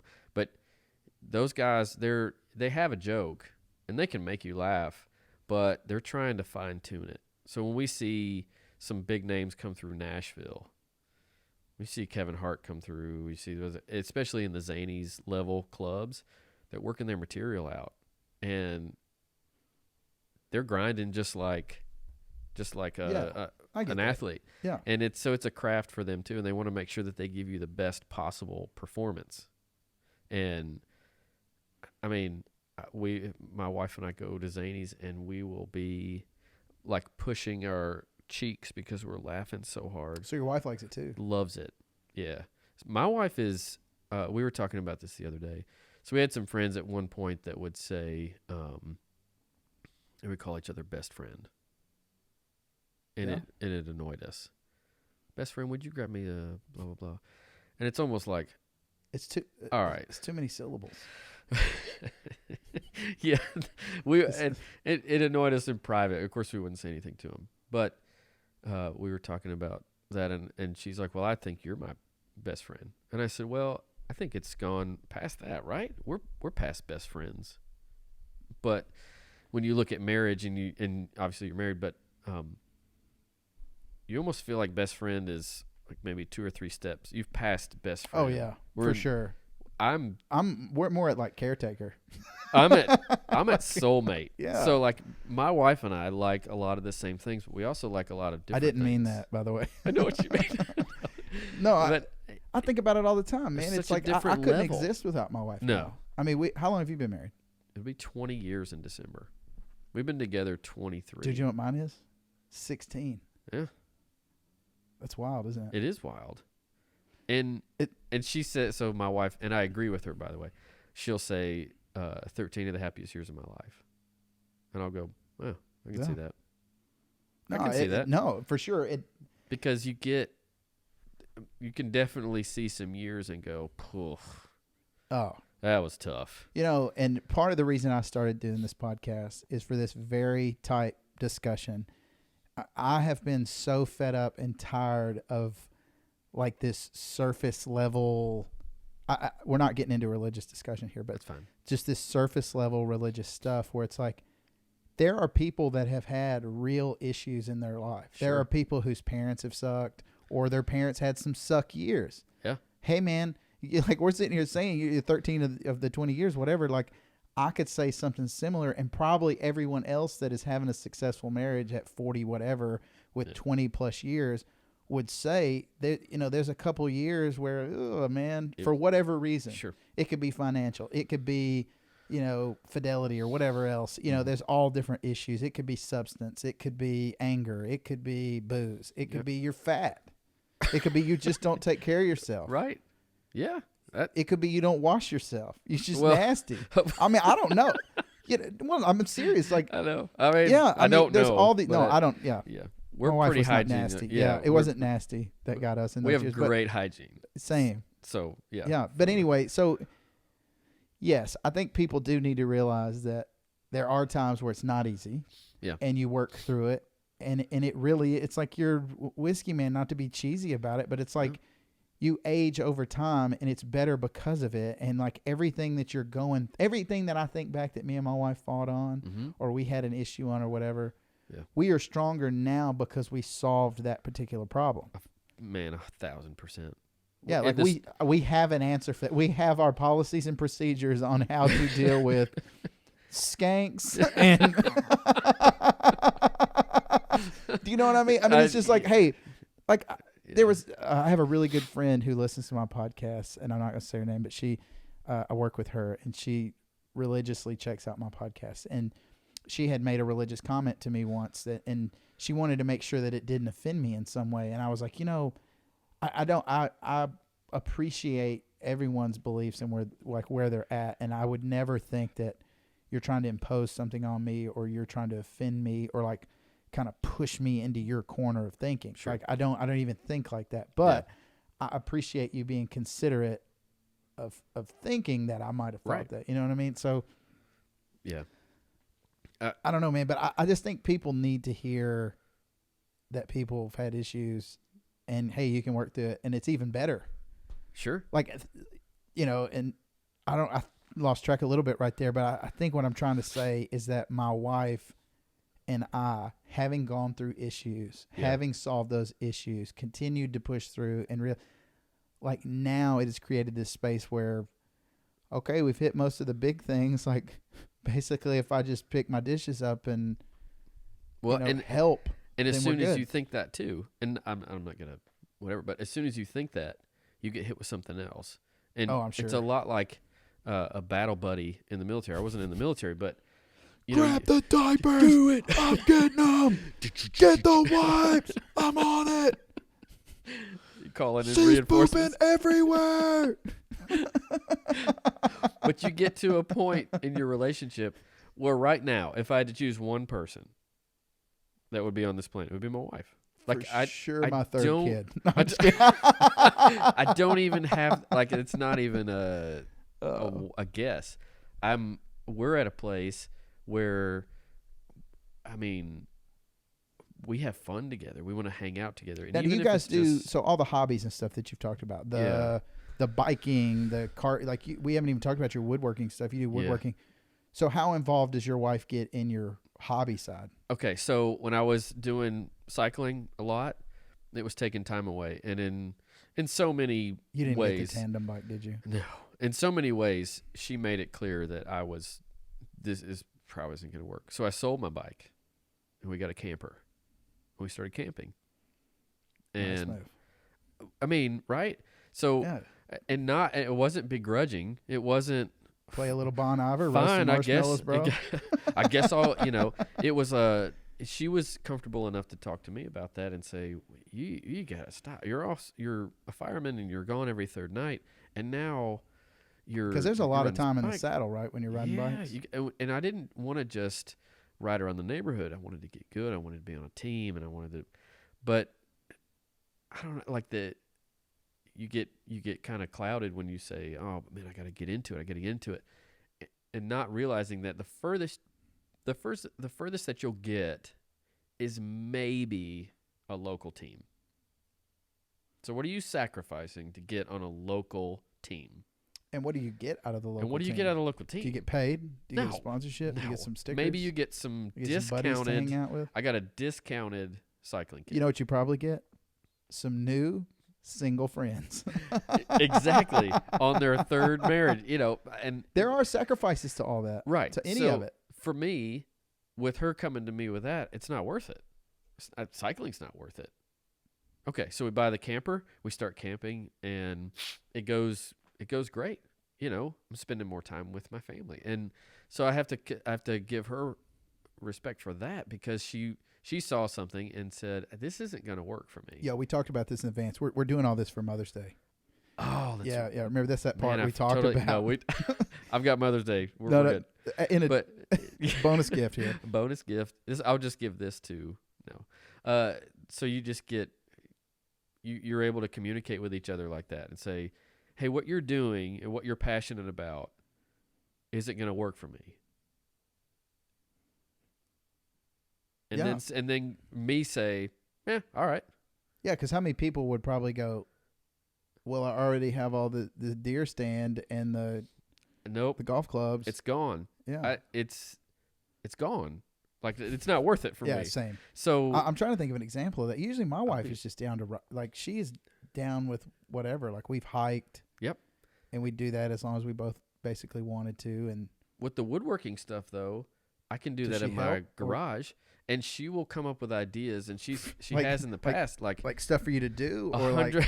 Well, yes, yes. Since you have these saws, Yeah. And I have done a lot of work in the house, I know how you like them. but it's she has a better design mind. So than what I do you make? Like when you're doing the woodworking? Anything. We Like, what made have you made? What's the last thing you made? I made a new mantle for our living room. I made a dining room tabletop. Nice. So like details. Yeah. That's what I was Yeah. saying, man. Like I did, I looks- built all this, It looks great. but my experience has been more like from the renovation side. Yeah. Like I don't know. We had that old 1800s house in East Nashville that Mhm. we basically rebuilt. Period. Putting in like new band boards, new windows, Jeez. rebuilding old windows. Yeah. There's like this spackling. It's like that MH Ready compound. Do you know what that is? Yeah. That's like Bondo for houses. Yeah. Like 3/4 of that house over there Keeps it is together. MH Ready Is- patch. Whatever. No, that house was a good house. But yeah, so I want to learn more. Like I'm thinking about starting with picture frames. Like what should I start with if I'm just trying to go into the more detailed Woodworking frames stuff. yeah. Oh well, yeah. You get into furniture. So I have a router table. Got that. Very good. I like that. I like router table. Yeah, I'm not really good with the router yet. Okay. But yeah, so I got a router table. Sample pieces. Really good. Yeah, just mess Samples. around. Yep. Anything. So I read a book, and I would recommend it to you. George Nakashima. It's called The Soul of the Tree, and I have a woodworking mentor, and his name. Oh, you're like serious about it. Like this is serious. It's So how do you get a woodworking mentor? I'm not making fun of it. no. I'll be honest with you. Is that little woodworking shop in Franklin? There's like one off 96. No. So my mentor, his name's Lynn Reinhardt, Okay. and so I work for a commercial painter, and our shop is in a strip center, and he's in the opposite You don't end. just work. I mean, I don't think we want to drop his name, but you work for a very big Like, Very big. and I don't mean big as in huge. I just mean big as in like clout. Like they're one of the best Yes. in the state, For sure. if not, like And they're all over. They are. He's good. He's very, very good. Yeah. And he is just as good a person as he is a business. So, but Lynn Reinhardt is, I would consider him a master woodworker. He wouldn't consider himself a master woodworker. He can do hand-cut dovetails. He's had some commissioned work. He had some pieces in his shop, and he makes the. I was in his shop one time, and he says, "I said, oh, what is this over here?" And he's like, "Oh, that's an award, and it has a piece of the original Statue of Liberty in it." And I just turned the walnut base, and then for the Statue of Liberty Society, that may be Ellis Island Society or something like that, they give this award every year, and they've sent me pieces of the original Statue of Liberty to display in this award. And I said, "Well, who's getting it this year?" And he shows me, he says, "Oh, Oprah." God. I'm like, okay. But then he's got pieces in his shop that are from, I don't know, 1600s that came over on the Mayflower, probably. That's wild. And he's just taking them apart and So how putting big them is back his together. shop? It's not very big.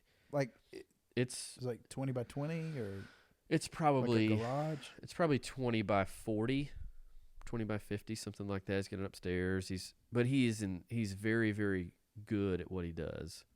And so he can restore furniture, antique furniture, like legit big time furniture. He can take it, and he can take, maybe there's a 500-year-old desk and the mahogany veneer needs to be replaced. He can do that. It's going to cost you, and it's going to be a year before he can even get to it. But that's the guy. I mean, Yeah, there have to be people like that for yeah, guitars and all. That's crazy. I think it's pronounced luthier, but to take a guitar and take the frets out and replace them and all that stuff. But yeah, so he was in the same. So he's local. He's right here in Franklin. Yeah, and he was. So how'd you hook up with him? I drove past his place and it said, furniture and restoration. I was like, well, that's weird. Then you just How go in about and that? talk to him. I emailed him. I said, "Hey man, I'm into woodworking. Come on by." And then, I was over there. So how old 2 of a days guy ago. is this? He may be mid-50s. So it's just happy to. He is a pure teacher. Pure teacher. He loves what he does, and he has a teacher's heart. Man, I've thought about this idea a lot, and it's probably a good place to put this in. That sharing of knowledge that we do as humans, like we have the internet and all that to do it now. Sure. But when you're passing on something that isn't common knowledge, that not everyone knows how to do, Right. like Brazilian jiu-jitsu, woodworking, whatever. Yeah. Like, isn't that what that's what we have, that collective knowledge of humans. Sure. The like how we develop these societies in places like we live. Yeah. Where we're not killing each other and beating each other over the head. Productive thriving. Taking all our gold. Well, my grandfather is where I got my initial interest in woodworking. And my dad's dad. My mom's dad died very early. I was 6 weeks old, I think. So I never really got to know him. I know about him, but I never really got to meet him. But my dad's dad, we have the same birth date. So we were very, very close, and he was very into woodworking projects, not on the level that Lynn is, but anytime him and my Nanny B would come to visit, he would pick out some project. Maybe the railing on the steps need to be replaced. So that's what he'd do when he came. So he was always doing projects, and I became interested in it that way. And now I've got knowledge from him and from Lynn and from some other people that I've just been around where, me and a good friend of mine from high school, we made this, 52-inch by 100-inch walnut butcher block countertop for an island for a friend of ours. And it turned out. Where do you source the wood for that? Like, So where would you get all that? Well, I go back, and do a really like old-timey sourcing called Facebook. and I just sourced it. I found a guy on So, Facebook selling. But like, what do you go? Just like a needwood.com on Facebook? Like, I don't understand. Just you can. There's plenty of woodworking groups on Facebook, but there's also a local guy who will mill trees and let them age, and then he can sell wood.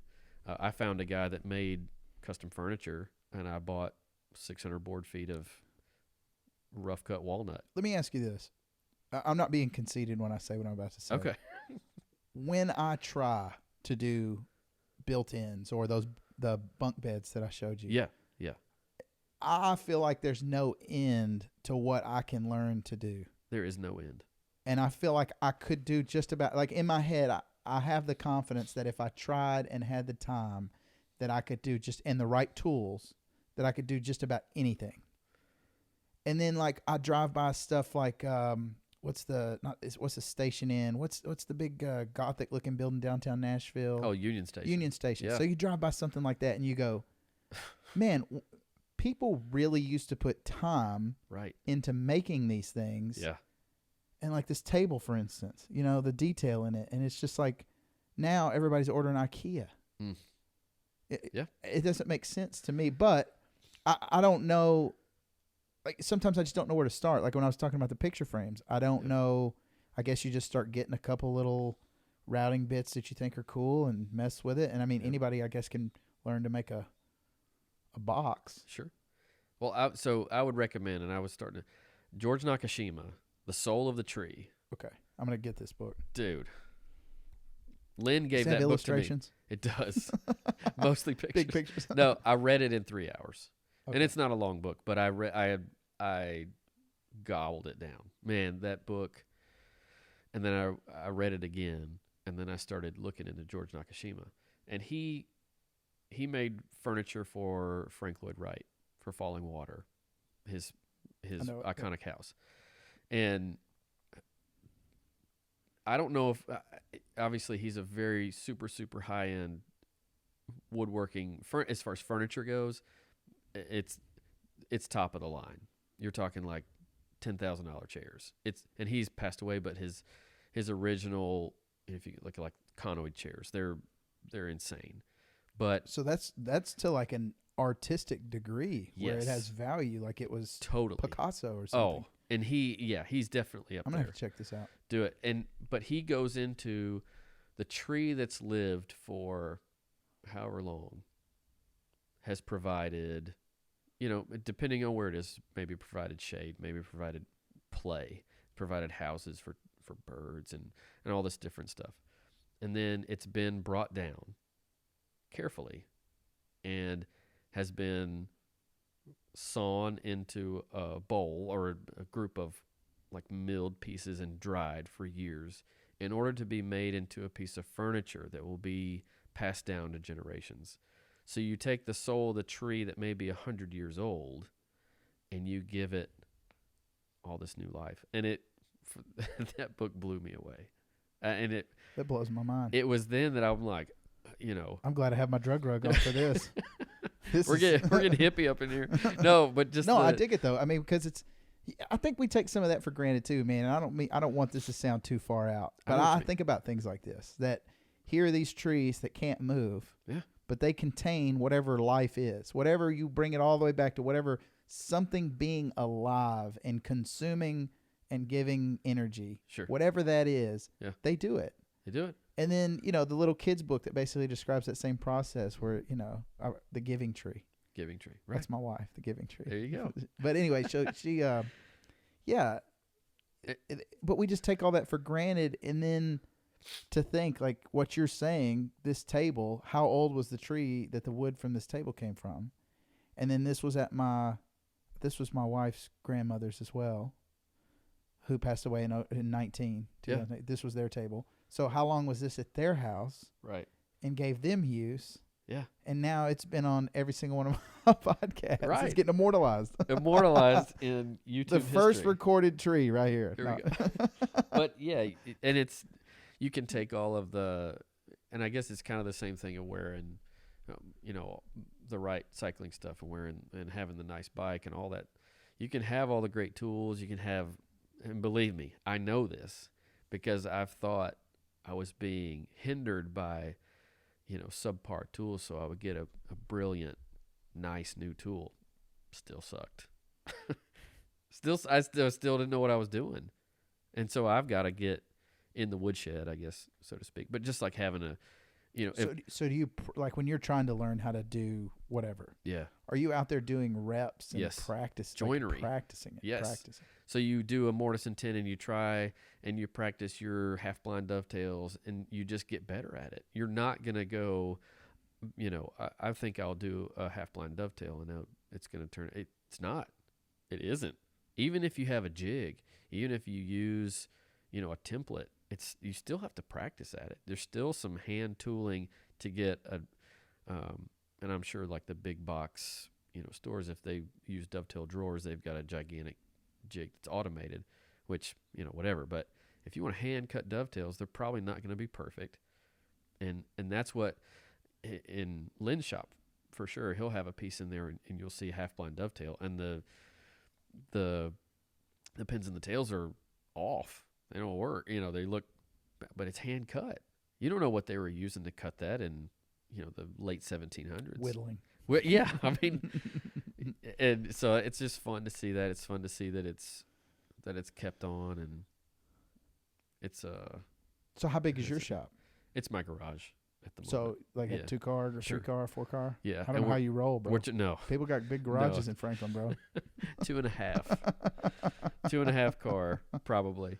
But we're trying to get a space. My friend and I are trying to get a space to work in to create more stuff. But I can totally feel the garage pain, man. Like yeah, it's you my get wife's it. business is out there. Well, it's just like your table. That table's cool. Yeah, so it has sentimental value. It's not the. So I'll just give it.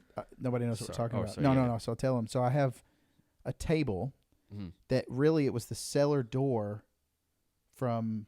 You can look this house up in Nashville, 337 Hancock Street. Jeez, look it up. That was my old house. I don't live there. I don't care about this. But it's an old 1800s house. I was saying just the style of the house. So, so this cellar door has the exact same wood that was the flooring that was in that house. Funny story about that. We didn't know the house had the flooring because it had roof shingles, 1/4-inch plywood, those old trashy like travertine tiles in some places, maybe some linoleum floor in other places, just patched. It was crazy. Jeez. And then on top of that, it had like these floating floors, like just the fake wood, like the laminate fake. And it used to make me so mad because the floors would just like roll.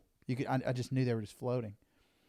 And I was like, I know there's wood floors under there. Yeah. And I had been under the house putting insulation in and had seen boards running, and I thought that has to be hardwoods, but there was no subfloor on the house. It was just straight hardwoods to the floor joists. So anyway, one night I just got really ticked off and just started ripping it all up. And my wife walks into the door like, "What are you doing?" And I was like, "There's floors under here. I know." And then I like go show her how I looked under the vent and I could prove it. Yeah. And she's like, "Okay." And then she just like jumps in and starts helping me. And then we had beautiful floors. So this table has that exact same heart pine. Yeah. And I didn't know what to do with the door. Like, so the house had been built onto, and to get to where this door was, you had to go under the house, crawl over to some stairs. The stairs go down, and there's a hidden room under that house. Don't go there. I straight threw these people's address out. But anyway, it's a room underneath the house. And so I took the door down and, trimmed it up, sawed off the parts that were bad, and made this table.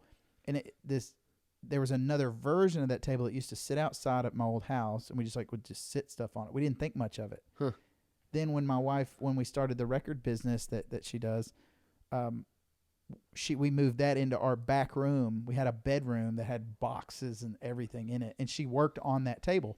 So then when we moved here, I didn't need the table anymore. I was trying to expand for her, and I turned it into that rolling, it's like a rolling shop cart. And I told him, I said, when I'm as big as something like Sherwin-Williams or CVS, they're going to have that table sitting in the lobby with those Bob Dylan records over there, still sealed. And they're like, this dude started right here. I love it. On this table. I love it. It's going to be in a little glass. That's fantastic. So my table doesn't get COVID. It'll just be in the... But yeah, man, I love stuff like that. Yeah. And I like the idea of reusing, like when you were talking about like the cycle of the wood and like not trashing things. Like even like these little tables, you know, like they're cool. And I don't know how old these are. I do have a chair. I don't see it. There it is. It's from like Civil War era. We don't sit in that chair. But it came from her grandmother. That came from like her grandmother and her grandmother. That stuff is so cool, isn't it? Yeah, it's the best. I didn't show you upstairs, but I have one of those. It's my grandmother's bed. It was a rice bed. Do you know the ones with like the post? Yep. I'm sitting here telling you like no, that's fine. You're like Luke Skywalker over here under No. Obi-Wan. I'm over here talking about rice beds. Like I've made 11 rice. No, I haven't made any beds. So it was my grandmother's. They moved from somewhere off Dickerson Road to White House, Tennessee. Yep. And they bought new furniture when they bought their house in White House, Tennessee, and it was that bedroom suite. And so we were lucky enough to get it. My grandmother gave it to us when they moved to their little place now, their little apartment. But yeah, I think it's so cool, man, that like that was my grandparents' bed. Yeah. And it's still there. And I'm going to take care of it, and I teach my kids to take care of it, and then it'll be one of theirs. You know? It's cool. That bed survived a house fire. Wiley would say that maybe it's haunted, and I should get... He's not here for with the haunted. Yeah. But yeah, man. So what are you making next? I've got some things that I've got in the works as far as projects go. So I've been able to put in some, you know, custom pantry shelves, some pantry shelving. I've been able to make some custom cabinet inserts. But for the next projects that are coming up are just some tables. I've got some chairs. I've probably one of the most talented people I've ever met. His name is Wes Bishop. You should follow him on Instagram. Wes Bishop. Talented in what way? Leatherwork. Really? Like I mean, chaps? Like no, he's they would chaps? be the greatest chaps you've ever seen. Ugly Mug Designs Instagram is I'm telling you. So how'd you get into this guy? Is he local too? Yep. So he's a friend of mine. We met at church, and he's got. Does he like to talk? He does like to talk. He would be, yes. So he has, you know, the tattoos down his arms. Yes. The big beard. He's got the big earrings. He was in a legit MC motorcycle club called the Zombies. I mean, he's a legit guy. And for me, I was immediately interested in him because he played drums for the church we went to. And I thought, is he good? He's great. You're a drum expert. He's great. And I said, so I just introduced myself to him. And I thought I was going to get this really rough, based on the exterior. Dude, what a great guy. So we hit it off. We've been friends for a long time. Is he a music fan? He's a big music fan, yes. And it played with some pretty great groups. And I honestly don't know which groups they are, but great guy. And he's into leather work. But I'll have to check that out. But like hand tooled, hand drawn, custom leather work. So his dad was a sign maker, hand painted signs. Back when you didn't just go to the Kinko's. So was your dad handy? Or you said you got it from your grandfather? Yeah. I was just thinking like you were talking about your buddy and how his dad did it. Yeah. And then I was thinking about how my dad was pretty handy, and then I feel like I learned a lot from him. My dad was handy with electronics. Really? Yeah, ham radio operator. Did Morse code, like new Morse code. He built. Just like novice, or was he military? Or no, he wasn't military. Just novice. But worked for Roland. He worked for a company that was based in England that did digital workstations for studios. My dad's won a Grammy. I don't know. I mean, really? Yeah. So you remember DC Talk? Yeah. You're in that era. Yeah. Live at the Freak Show. was edited by my dad. Was that like big? I mean, you were raised religious too. Yep. Was that like a, what were you raised? Southern Baptist or Baptist? Southern Baptist. So was that like a thing? Listening to DC Talk and Christian rock yes. and all that. I mean, do you like that? DC Talk, Audio Adrenaline, Stephen Curtis Chapman. Audio Adrenaline, dude. Big Tent Revival. Chevette. Right. So I would listen to that, and I think we came up at a great time because if you go back and listen to just some to be of that clear, music, I really wasn't that into it. That's fine. I was trying to listen to AC/DC. I understand. And trying not to feel like I was going to hell for listening to AC/DC. Well, I guess where I wasn't made to feel like if I listened to other music, I would go to hell. I listened to Jimi Hendrix. The first 2 CDs I bought were Soundgarden and Stone Temple Pilots. Dude, I love Stone Temple. Oh my gosh. Don't even get, yeah. So that kind of music, definitely, we had Nirvana, Pearl Jam, all that Seattle side coming here. And then we had the Christian music scene was based here. Like in Nashville was the epicenter of Christian music. And DC Talk and Audio Adrenaline and all these big bands were right here. Newsboys. What would Jesus do walking in my shoes? But you would get, so we would listen to what this band was stuff. that? Do you remember that song? That song was huge one summer, man. I'm sure it was at some camp. But I mean, I have a. There was like that song, some bows and arrows, some Mountain Dews and Snicker bars, a little non-co-ed swimming in some pools. We weren't that strict, but we were, because I had come up with music already, secular.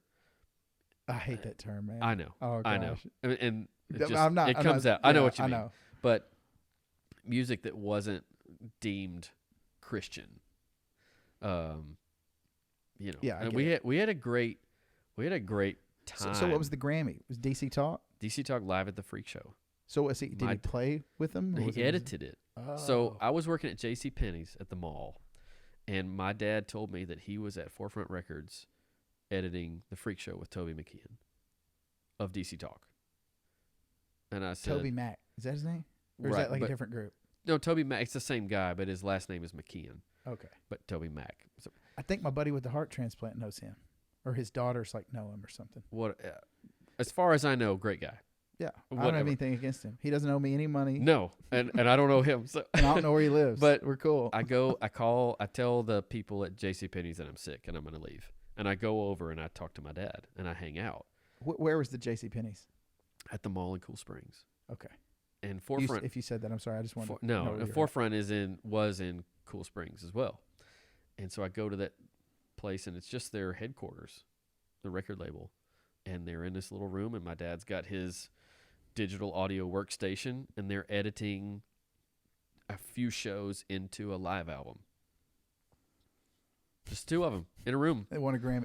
Just nonchalantly saw your dad win in a Grammy, like on the spot. And somebody like what my dad is doing. I have no memory where I'm like looking at what my dad's doing and I go, he was getting a Grammy right there.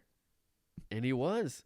And so my dad, because he was running the Nashville, or the only office, but the U.S. office, he says, the only way I'll have my name in the CD jacket is if you put our company name on there. If you put our company name on there, so it's Jeff Boggs on the company name. And that's it. Are you like a junior? I'm a junior. Okay. Yep. So my dad is. Do you have a son? I do, Wesley. Did you carry that on? You didn't do that. Didn't do the. He has. So is that like a tense moment? No. No. I'm saying like I'm not a junior, but like for juniors, is that like, yeah, I got to call dad. Well, why? I gotta let him know. I want to go with Wesley. Yeah. Is that like was that a moment, or were you just like, no, I don't? No, because my son has my grandfather's initials, so I kept our middle name, and he has my grandfather's initials. Yep. And you have kids too, but my kids are so. My son, my middle child is. You have 2 girls, 1 boy, right? 1 girl, 2 boys. 1 girl, 2 boys. The girl's the oldest. Yes. Okay. And she is into she's into the music, but not instrumentally. So I would remember as a teenage girl, she would write all of the lyrics out. She'd write them all out. So That's interesting. yeah, poetic, and she wanted to know the words and the meaning and the whatever. So she gets into all the rat beef and all the different stuff, and has found Green Day, Nirvana, and Post Malone, like all of the the artists in that way, but then would be able to talk about kind of like backstory with that he and that guy, they collaborated and made the thing. So she gets all up. Now I don't want to call it drama, but she remembers the stuff. Yeah. Where my older son will be playing a video game, Legend of Zelda, and go, I like that theme song. That's played on an ocarina. That's $15 on Amazon. Order it, and then I hear him playing the song. So I'm assuming he's musical. Yeah, so he's into percussion, and he's into like marimba and vibraphone, that kind of stuff. So he's really musical. He could read music and all that stuff. And then I played, so I've got a 7-year-old son, and I played recently for him. I played the Bee Gees, and I'd listened to a podcast where Rick Rubin was talking with Barry Gibb, and they kind of rehashed just the Bee Gees story, and it really interested me. And I'd always heard of the Bee Gees, but there was always like an asterisk behind them because it's disco, and disco's terrible. So just understand that the Bee Gees are a good band, but understand that you're not supposed to like disco anymore. And he burned down Johnny Cash's house. Two big strikes. Maybe falsetto's third. I don't know. But I heard the story where I'm bare freaking Gibbs. You remember that Saturday Night Live? Yes, with Justin Timberlake. I'm bare Gibbs.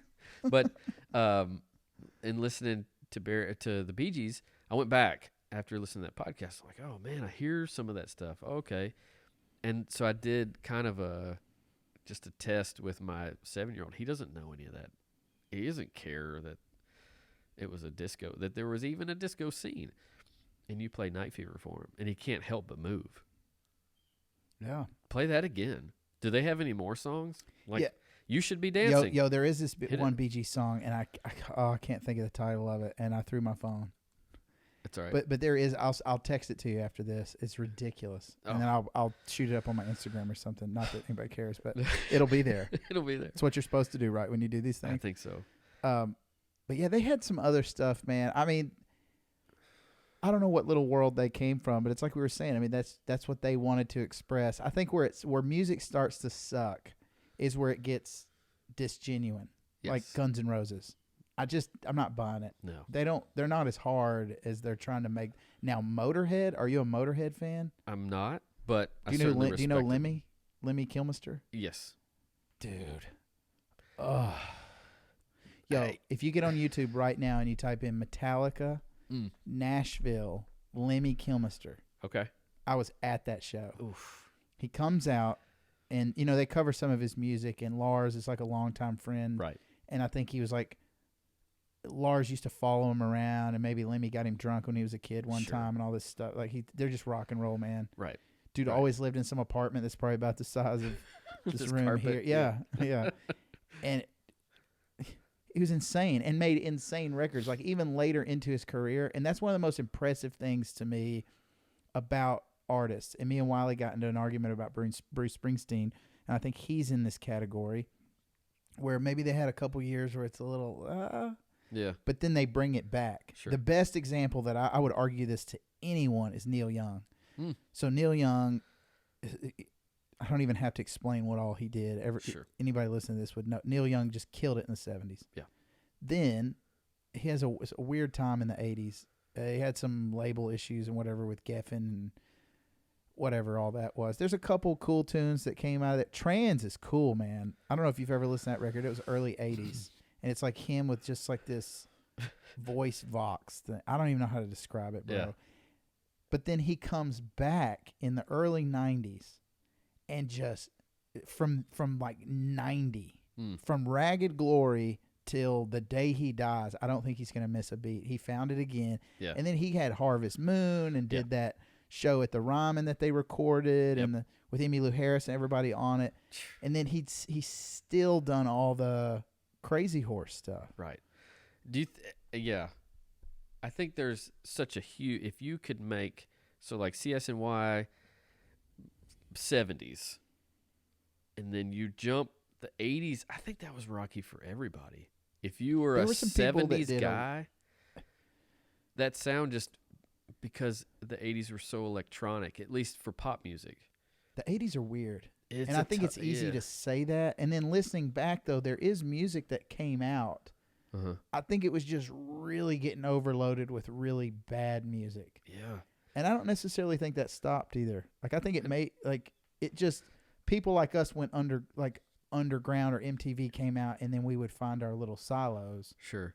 Do you think that maybe there's a couple groups, two main veins of music, the music for money and then the artists, and there may be a little bit of, there's definitely that cross stream, but you have, so I think what you have is you have somebody like, I use them as an example all the time. I was going to say the Black Keys.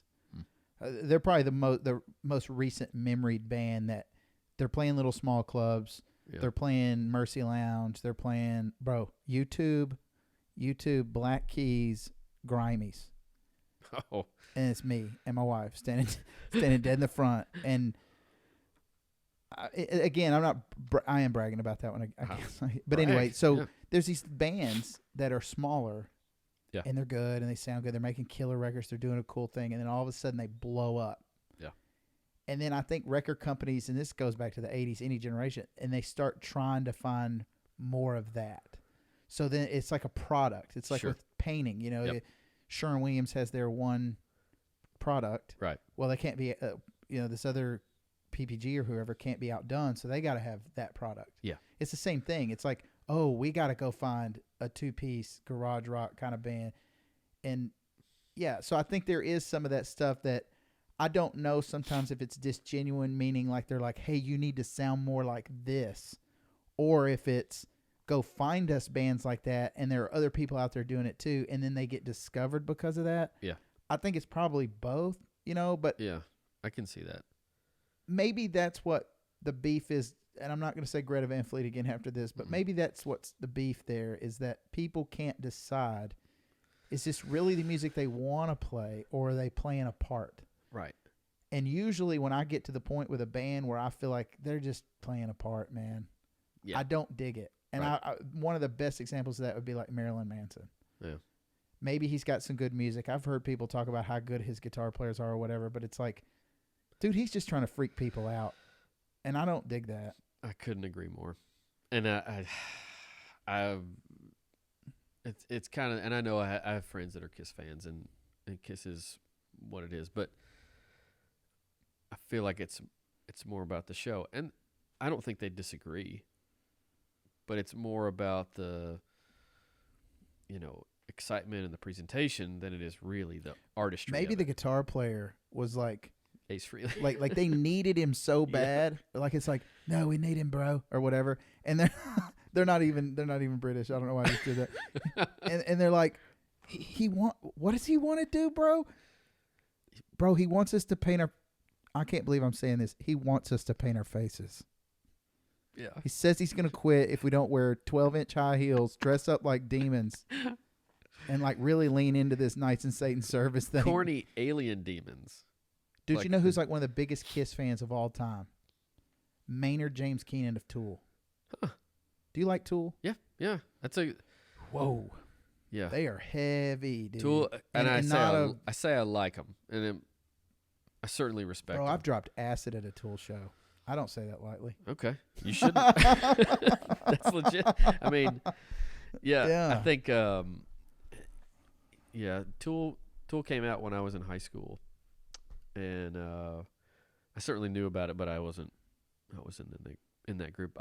By that point I was already playing music, and when I started playing music, the acoustic hype had kind of relaunched with Jars of Clay. Did you like Tantric?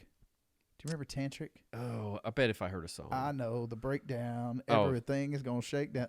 Yeah. Do you remember his first band was called Days of the New? Did you ever listen to I've heard them? of Days of the New. Yeah. So Days of the New is like exactly what you're talking. I know exactly what you mean when you're saying the acoustic kind of sound. Coffee kind of shop. came back. Yeah. So there was that, but there was also like this group of bands that came out that were like almost like a perfect emulation of Alice in Chains Unplugged.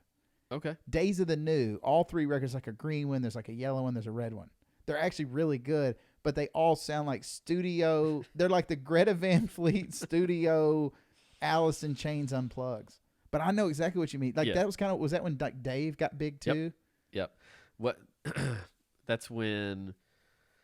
Was Jack Johnson later on?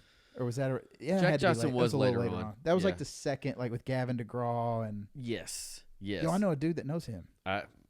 As well. Yeah. I know too many in people town. that know too many other people, but I don't know that person. But I love Jack Johnson. Yo, you got any connections to Steve Earle? I want Steve Earle sitting right here. I wish.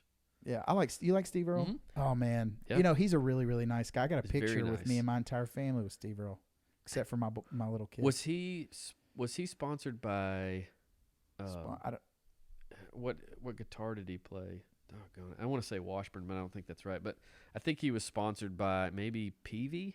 dude, you know I've never known anything like that about any artist. I don't know. Well, I used to work in a music store, and so they would come through and they'd have the artists themselves, but we would get, I knew that Eddie Van Halen had a PV. Dude, my Wolf internet, the name in here is CCKMP 2.4. That he has a song CCKMP, and it's called "Cocaine Cannot Kill My Pain." Dude, he's had some heavy stuff, man. So this is why I want him to come on here. I met his son behind the Franklin Theater. Okay. And me and my wife I was actually a Steve Earle fan first. Okay. It's like this weird thing with me and my dad and like the way we like music. It's like everything that he used to, when it would come on the rock station, he would change it to the other rock station or like soft rock or whatever. He'd be like, I don't like that trash. And he'd change it. That's like all the stuff that I like now. It's like Steve Earle, every time Copperhead Road would come on, I love it. I love it. And so, and the Black Crowes are the same way. Yeah. When the Black Crowes would come on, my dad would change it. And like I love both of them. So anyway, I was a Steve Earle fan first. Okay. I saw him in Houston, Texas at like what was that place? It was like the House of Blues or something. Oh, cool. Another one of those shows where I was like the youngest person there, like I'm going to see Steve Earle. And he was insane. Huh. And I started realizing that a lot of the people that were in his band I had seen in Sunvolt. So his guitar player, whose wife is also in the Dukes, he was the guitar player for Sunvolt for a while. Do you know Sunvolt? Yeah, I noticed your is that a signed album up there? Signed. So there's a lot of them up there. But yeah, so I'm a huge Sunvolt fan too. Yeah. And so I'd seen him with Sunvolt. Same with the are you under Jason Isbell in the 400 unit? Yeah. So the Devin DeVorhe, or however you say his name, the guy that plays the accordion. Yeah. So I'm at a grimy signing one time. Jason Isbell in the 400 unit played behind, and they were signing afterwards. And I'm coming down, and I get to him, and I'm saying his name wrong. It's Devin DeVorhe or something like that. And so I said, "Hey man, I saw you back when you were in Sunvolt in Memphis at Young Avenue Deli." And then all of a sudden, Jason went to say something, and he goes, "Hey man, hang on a second. It's not always about you." And he like listened, and like they're really good friends, man. They just laughed it off, whatever. Sure. But like here was me. But so that whole band, the Dukes, right now, it's insane. The bass player used to be in Ryan Adams and the Cardinals, which I've seen 58 times. He was in one of the iterations of that. Really cool guy. I think his name is Jeff Hill. Okay. And then, yeah, dude, I met his bass player, the one that just passed away, on an elevator after that show at the House of Blues. Like, he just hops on, and I'm like, "Hey, what's up, man?" Like, that was a really cool show, dude. And he looked like this old Irishman that was about to just go get demolished at a pub or something. Like, he's just so cool, man. Was just like, "Yeah, man," and like just talk to me like a human being, like we're just sitting there talking. Yeah. And yeah, man. But Steve, his music is so killer, and I like these little like tribute albums that he'll do. Huh. He did the one to Guy Clark, and he did the one just called Towns. Well, he did one about his son who passed away. Ugh. And here's what's wild. The one that you met. Yes. So Jeez. I was into Steve first. Okay. Then we started going to see Justin Towns Earl because it's like, oh, that's Steve's son. He sounds kind of cool. I wasn't necessarily digging it at first. Like I didn't like his. It's called Yuma. Is his first album. I'm telling you all this stuff, but I'll go check it out. But I wasn't digging it at first, so we go see him in store at Grammys. Okay. Well, guess who's in there? Steve Earle. And I was just like, hey, what's up, Steve? You know, and just like I don't bother people, man. Sure. And that's a trait of Nashville that I don't think people really understand. I cannot tell you. Like we just say, oh, I saw this person, I saw this person. I'm not even bragging. It's just like what happens. Yes. And do you know who Dan Tyminski is? No. The acoustic guitar player for Alison Krauss. He's the one that's singing on Oh Brother. I met him in Whole Foods one time. Just probably the greatest acoustic guitar player in Nashville. Hands down. In one of the best bands in Nashville, period. And anybody would say that. I'm at the Starbucks in Franklin, and I asked the lady standing next to me to hand me the half and half. It's Nicole Kidman. And Keith Urban's sitting. Bro, you know who I met? What's her name? She's in Lord of the Rings. It's Steven Tyler's daughter. Oh, just Tyler? Randomly. Yeah, dude. I was coming through Franklin. Let's just do this. Let's keep going. Just get your steel toes on. We're going to drop some names. But Jason Isbell's walking, and I've got my windows down, and I said, Jason. He looks, and I said, big fan. He's like, all right. So I saw. Do you think they get annoyed by that, or do you think they get their rocks off a little bit? It probably depends. They have to. Dude, I met Jack White in a parking lot out, like, dude, I don't even know. It's off Murfreesboro Road. Yeah. And I just see this. Man, this was years ago, and I just go, that's Jack White. I'm not as much of a White Stripes fan. I'm not a White Stripes fan. As much as I am a Wrecking Team. Yeah, and I don't say that one. I just thought he was actually nice to me. I will give him that. Like he was nice to me. Sure. But I still don't care for his music too much. I think he's overrated. But we watched a Driving and Crying show at the Basement East. Yeah. And Sadler Vaden was the old guitar player for Driving and Crying. So before Driving and Crying came on, Sadler had his own set. And now he's a guitar player in the 400 unit. He's good too. Mike Campbell. He's the new Mike Campbell. He really is. Yeah. So the way he plays the guitar, he's got that old Gibson SG. He looks good too. He's got that lanky guitar look, like his hair is kind of cool. He's got the telephone wire. I dig it. He looks cool playing the guitar, and then he can play. Yes, and it's the next step. I've heard Jason Isbell say before. He goes, "There was a time where I didn't have Sadler Vaden," and like basically, he's very Jason Isbell, man. Who's a very good guitar player. He's an insane guitar player. Yeah. That's an understatement, bro. Yeah. That is an understatement. Are you a Drive By Truckers fan? I have, yes. Bro, yes. So, dude, Mike Cooley in the Drive By Truckers is a no-joke guitar player. Right. But, yeah, Jason Isbell, and he's very appreciative of his band. I swear he is. And on stage, he shows that. Yeah. And he's one of those guys that I did not want to like. I remember everybody was kind of up on him, and Lightning 100 was playing him a ton. Yeah. And I was just like, oh, man, that's that fat dude that used to be in Drive By Truckers. And so I go, and I'm like, you know, man, I'm going to give him a chance. I'm going to go to Grammys. I've been to both of the – he's done more, I think, but I went to two of them.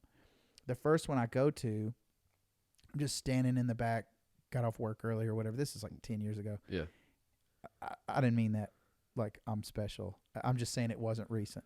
But it's cool to know about people before they got big. Yeah, and I go to see him, and he goes into some kind of slide riff, and I was just like, yep, I like him. Mm-hmm. I had this exact same moment last night with Sharon Von Eaton. Is that how you say her name? Or is it Van?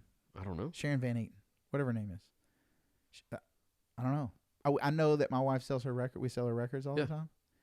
And I know that she's semi-popular in like the indie world, but I've never checked her out. Yeah. And I see this little video come up on Instagram, and I'm listening to it, and I'm like, gosh, she's cool, man. Like, why have I not listened to her before? And it's weird how like there'll be just like this immediate click, but that's what happened with Jason Isbell, man. Yep. Is I go to see him, and to finish up what I was saying about Steve Earle, so all these people, it's kind of the same thing. It's like his whole band is like this collection of people that I've seen in other bands. Brad Pemberton is his drummer.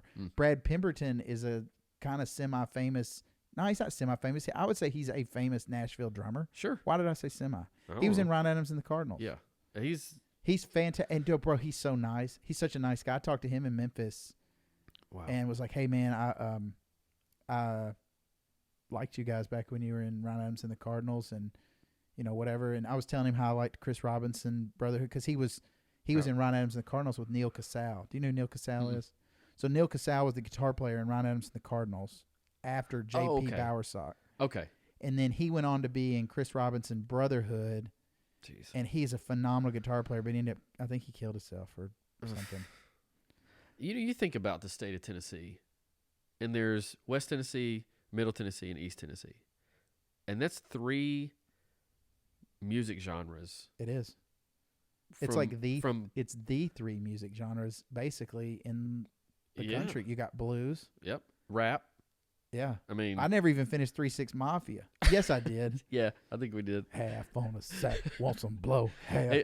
But like I got into rap, and again with the time that I grew up. Bro, Stax Music in Memphis? Right.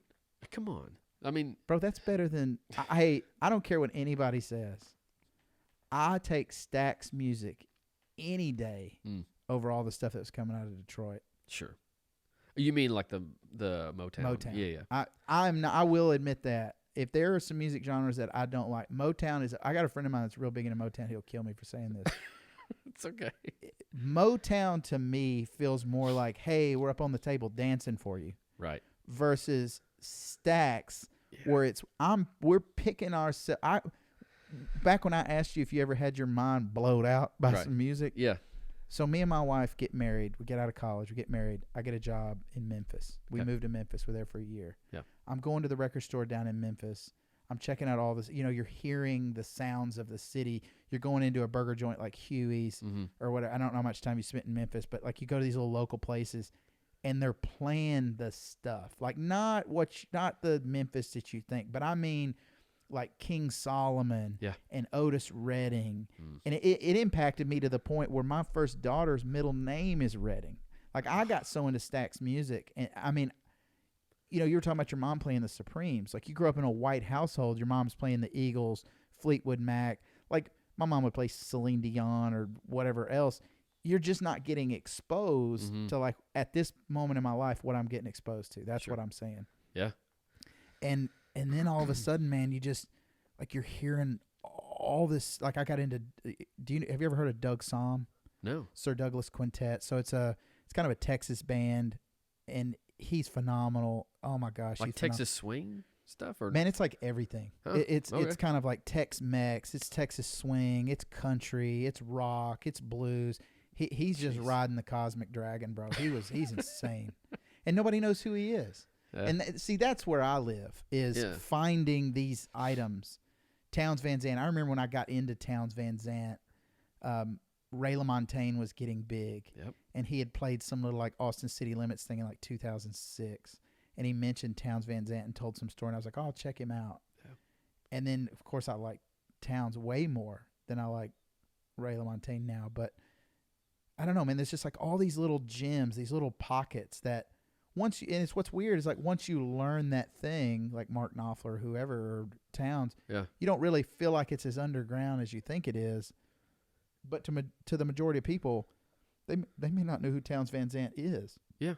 And just like you didn't know who Doug Somm is. And so my thought process on that is, well, how many bands do I not know of? I'm just going to keep digging. A ton. And that's really where I kind of live, is continuing to dig historically to find stuff as well as new bands. Like I'll have new bands that'll blow my mind, and it's not even necessarily rock related. I've had pop artists that are cool. Like there's this Conan Gray kid that like made this record. I don't know much about him. That sounds pretty good, and I just listen to what sounds good, man. And yeah. I had the same thing recently with the Black Pumas, and I know they've been around for a couple of years, but I just discovered them, and that's what. I'm not a big fan of favorites, or like, oh, this is, and even down to where my kids will be like, what's your favorite? I know Dad doesn't really like favorites as far as colors or bands or whatever, but when people took music and tried to monetize it, not tried to, they did. So you'd come up with the charts, and you'd come up with the talk show tonight shows that they go on, and that's going to monetize the music. I think it taints the artistry of it, because now we're not worried about being true to what we are or what we like. We want to try and appeal to everybody out there. And well, it becomes the dark side of capitalism, right? Like if you have an innovative little idea, sure, you go and you capitalize on it, but having one little location or one little thing is not enough. Right. You got to be able to double. Yeah. You got to be able to triple, man. Just do more. We got to sell 9 million copies next time. It's like, yeah, let the artist breathe. And that is the one thing that I appreciate about bands like the Black Keys and about like Dan Arbach and really even Jack White, even though I think his taste is absolutely garbage, because most of the stuff that's ever been on Third Man is just, it's weird, bro. Oh, I want to know where Jet went to. Are you a Jet fan? I remember them. Oh, my gosh. That album. Did you remember a band from that period called The Music? The Music. The Music. No. Okay. But I saw them at the Ryman. Oh, Open for Coldplay. You saw Coldplay? I walked in. We had tickets to U2. Do you like them now? Coldplay? Yes. There are some. I think it may have been 2 albums ago. Bro, does he think he's Jesus? What is going on? I don't know. Get it. It's weird. The Paradise. I think he's on opium. Okay. And they can't control him. And he's like, whatever his name is, I forget, Chris or something random. Yeah. And, his wife left him and all that, or something. Yeah, something like that. And he plays a talent show. You should look that up on YouTube. He plays a talent show. There's a cover band that's getting ready to start. Their records are good up to a certain point. Yeah. And my wife draws that line at a different place than I do. Okay. But I think their first couple records are very valid. Yeah. They are. And whatever they want to keep doing, man. I got a buddy of mine that likes their later stuff. And I try not, we were talking about this earlier, I try not to divide music anymore. I try not to throw the walls up. It's just like, hey, if you like that portion of Coldplay and I like this portion of Coldplay, I'm not the one going to see him anyway. Right. So we walked into, I skipped. It's the only concert I've ever skipped into, and that was U2 at Vanderbilt. That was the it was like 2010 or like 360 tour. Yeah, I don't know what about 10 years ago, right? Or so. Yeah. Like give or take 10 years. Unbelievable. Unbelievable. So the stage had that big dome that they built, the big spire at the top that was taller than Vanderbilt's football stadium. It was packed. Cool. And a lot they wouldn't have shows there for years because Pink Floyd came. Oh, really? Yeah, I talked about that on a different podcast, but they came and just played forever. Oh, yeah. They didn't stop. They were supposed to stop, for and they 4 kept. hours. Yeah. They were like, we'll stop. They didn't stop. Bro, they said they had like, I want to say estimates were like 10 to 20,000 people were just over in the park listening. Same with U2. Really? The parking garages around it were filled with people. I love it. And I walked in, skipped in, and I watched. I knew that I didn't have to have anything between me and my vision of U2. That's awesome. Unimpeded vision. I could look at them. So was that part of the deal, or your seats were good? No, my seats were terrible. But I knew that I could. I'm looking at them. They're playing, and cool. They're right there. And live music is so much more difficult to pull off than studio music. So you want to see them live, and they're amazing live. Amazing. See, that's surprising, because the things that I would say about U2 would be questioning their musicianship. But they started, I think it's kind of a known thing that when they started, they were trash. Like they didn't really know how to play. Or any of that. As anybody does. Yeah. No, but I mean, I think Edge really didn't know how to play. Like I think he didn't know how to play. Well, he was innovative, and the stuff that he comes up with his repeater, the little, the things that he uses to create loops and whatever. Man, what a band! For me, what a groove that just you can't help but move or clap or whatever. And Bono's just. Did they have an opening act? Yes. Oh, I can't remember it. Florence and the Machine. Cool. Yeah. And at the very end, there's a guy that was holding a sign that says, "I'm blind. Will you let me play?" and he comes up and he brings this guy up and he plays a song and Bono gives him the guitar that he's playing. He's a blind guy. Do you think that stuff could be planned? I don't know. I hope not, but I'm sure it has to be. You can't just let a stranger on there. There's 2 white people.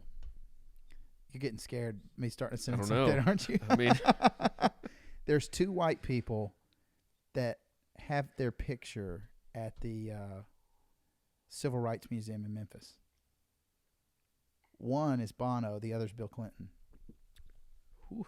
And I think his philanthropy work that he's done, I mean, anybody to take their music and their talent and their platform, and say what you will about him, but he used it to like try to help people. Yeah. Well, what's wrong with that? You know, and It's so like, for that I respect him for sure. Yeah. It's like you got Alex Honnold, the rock climber that climbed. That dude's nuts. And his foundation is solar power third world countries. Fantastic. Good for him, you know. Dude, I would love to figure out some way. I feel pretty passionate about St. Jude. We had a professor in college that used to run the marathon every year. I did the half. I haven't done the full. Bro, that's a from God place, bro. It's and that's an understatement. It's very understated what they do. To the St. Jude group that maps the route for the half and the full. When you get to mile 10-ish, I think, they have these banners with before and after pictures of the patients. And then they'll bring people to the side of the route in wheelchairs and whatever, and they'll have their hands out. Forget it. You're running mile 11 and you're like, ah! you just run through. You're like, yeah, we're doing it, and slapping Dude, fives. you want to talk about problems? I don't know if you guys have ever had child health problems. We have not. We've been so lucky we haven't. No. And I honestly can't think of anything worse. No. That for your mental state. I don't even know how I would deal with that. No. Man. I would love to. Hardships that we get in our relationships, they are preparing us or showing us how strong we are. And that's got to be, my daughter's had anxiety since she was 2, and that's been tough. I can't imagine not being able to like have her come home. You know what I mean? How would you? And when she's not home, and she's 18, so she's not home a lot. Yeah. But even that, we notice that she's not at home.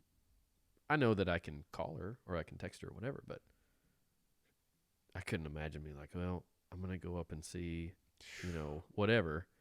Dude, it's nerve-wracking enough being in the hospital with your wife having a kid. Yeah. We had our daughter. I was let's see, I was 22. Yeah, 22, and my wife was a 21. baby. She was a baby. No, you was 22. We was babies having babies. Yeah, that's wild. And I remember my wife and I have talked about this. They said, well, we need $450. And I'm like, now? They're like, yeah, before you leave, that's what your insurance doesn't cover. It's like, all right. So we wrote the check, and they put her in her car and said, all right. Bye. See you guys. I'm like, you have no idea. I don't know what to do. You figured out quick. You do. I had mad props to the mothers, man. Until you have a child, you can't, and probably even after you have a child, you can see what they go through as far as the pressure to be able to perform, whether it's breastfeeding or diaper changing or swaddling or whatever. They're supposed to rely on this innate, like, just DNA. Dude, I've seen my wife. Oh. My wife's pain tolerance is through the roof. But the most pain that I've ever seen her in, we had our first baby. Mm-hmm. And she's sitting there, and she was, we were hippies. So it's like we were she was dead set on breastfeeding, no ifs, ands, or Sure. buts about it. Sure. Like it's what's going to happen. Yeah. And her nipples were so sore that they had split dead in half. And she's sitting there just, crying and trying to hold it together to feed our kid. And That's bad to the bone. yeah. I mean, you can say what you want. You want to talk about tough. It was. This is so awful. But I've always told her, like because that was the first kid, and we've had 3 since. Yeah. I'm like, well, the next time you just need to, like get them ready. Yeah. But I know I'm joking, but it's like, man, to see them go through. I don't have to do that. No. Yeah, it's bizarre, and with breastfeeding too, you get like, all right, well, and you have. I'd never heard of a lactation consultant. This man or woman, we've had 3, so they've been different each time. It's just like, here comes this guy. Like, oh man, what are you doing? All right, well, let's see here, and you'll want to, and you're. Bro, if there had been a camera on us in those situations, we were probably like scared. At times, I thought, I was. Do I need to leave? Because this just feels like, I never felt awkward with this stuff, like anything with the breastfeeding or like, because like when your wife's boobs are out, like it's just not a thing. It becomes not a thing. And it's like, I never felt weird about any of this stuff. I always just felt like bad or empathetic that they were having to go through it or to learn it. And like, especially in that case where I was talking about my wife just sitting there crying. Yeah. There's nothing you can do. It's so helpful. And as a man, you want to grab something heavy and pick it up and do some work and fix it. Yeah. Right. And you cannot fix nipple splittage. Can't do it. So I think there was. I don't have that answer. With our second or third, there was a little cover that you could put over it, and it would create almost like a bottle nipple that you could just place. They got something for everything. Right.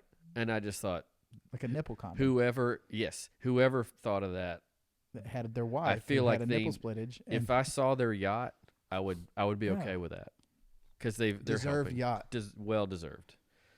Yeah, but it's man. Phew. Babies leaving the hospital. I heard somebody say this the other day, and I usually don't like cliche things, but they were saying that you try to raise your kids, but really your kids raise you. Mm-hmm.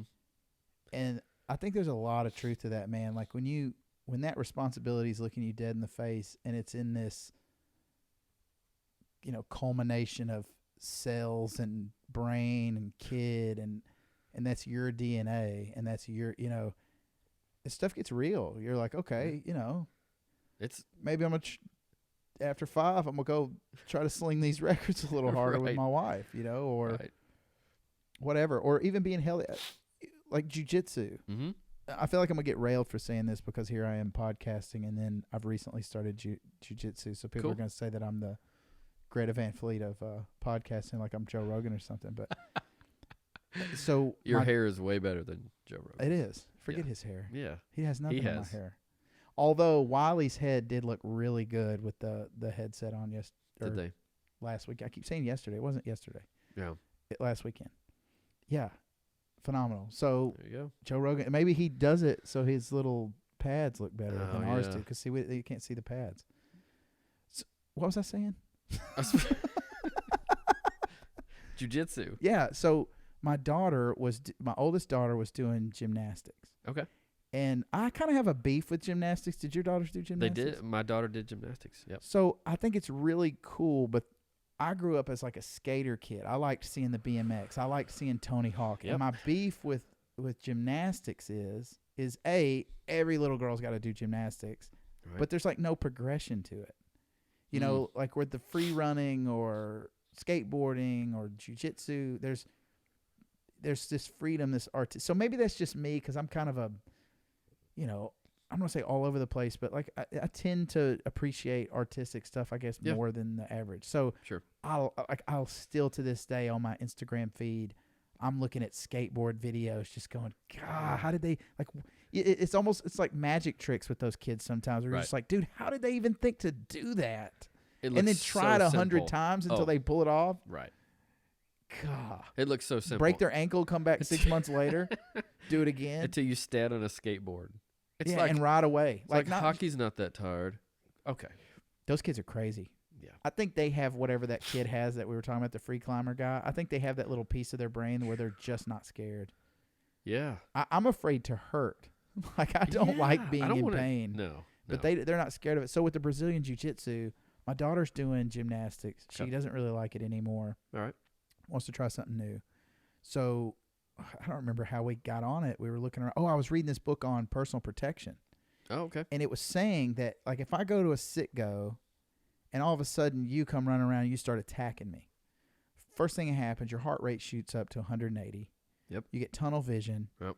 You're basically your system is impairing yourself. The fight or flight. Right. Yeah. That's it. And so what the book said is if you can go 2 or 3 times a week and do Muay Thai, Judo, or Brazilian Jiu-Jitsu. So I just started searching Brazilian Jiu-Jitsu. Maybe my daughter would want to learn that. So she goes, and I'm like watching it. My wife had just had a baby, like fresh out the womb.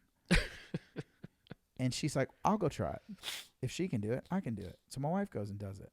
And I think like it's a lot of abs and core and where her abs were split where she just had a baby. Yeah. So what she's doing now, she's going to the cardio classes all the time. Okay. And I've been going to the jiu-jitsu class. Dude, it is the most humbling experience because I used to be 150 pounds my entire life. Like, I was born 150 pounds. I was 150 pounds in college.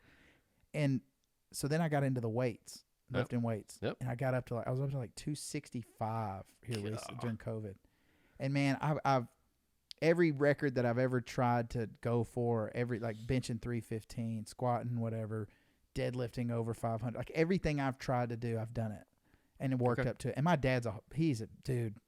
He should have played linebacker or something, dude. He's 60-something years old, and he still has traps and whatever. I'll show you. He's a fireman, too. Oh, nice. Yeah. Where? Nashville. Oh, really? Metro, bro.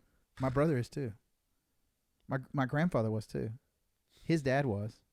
Golly. And my grandfather's brother was a fireman, too. I didn't do it. Dang. Your boy Tyler said it's not too late. It's not.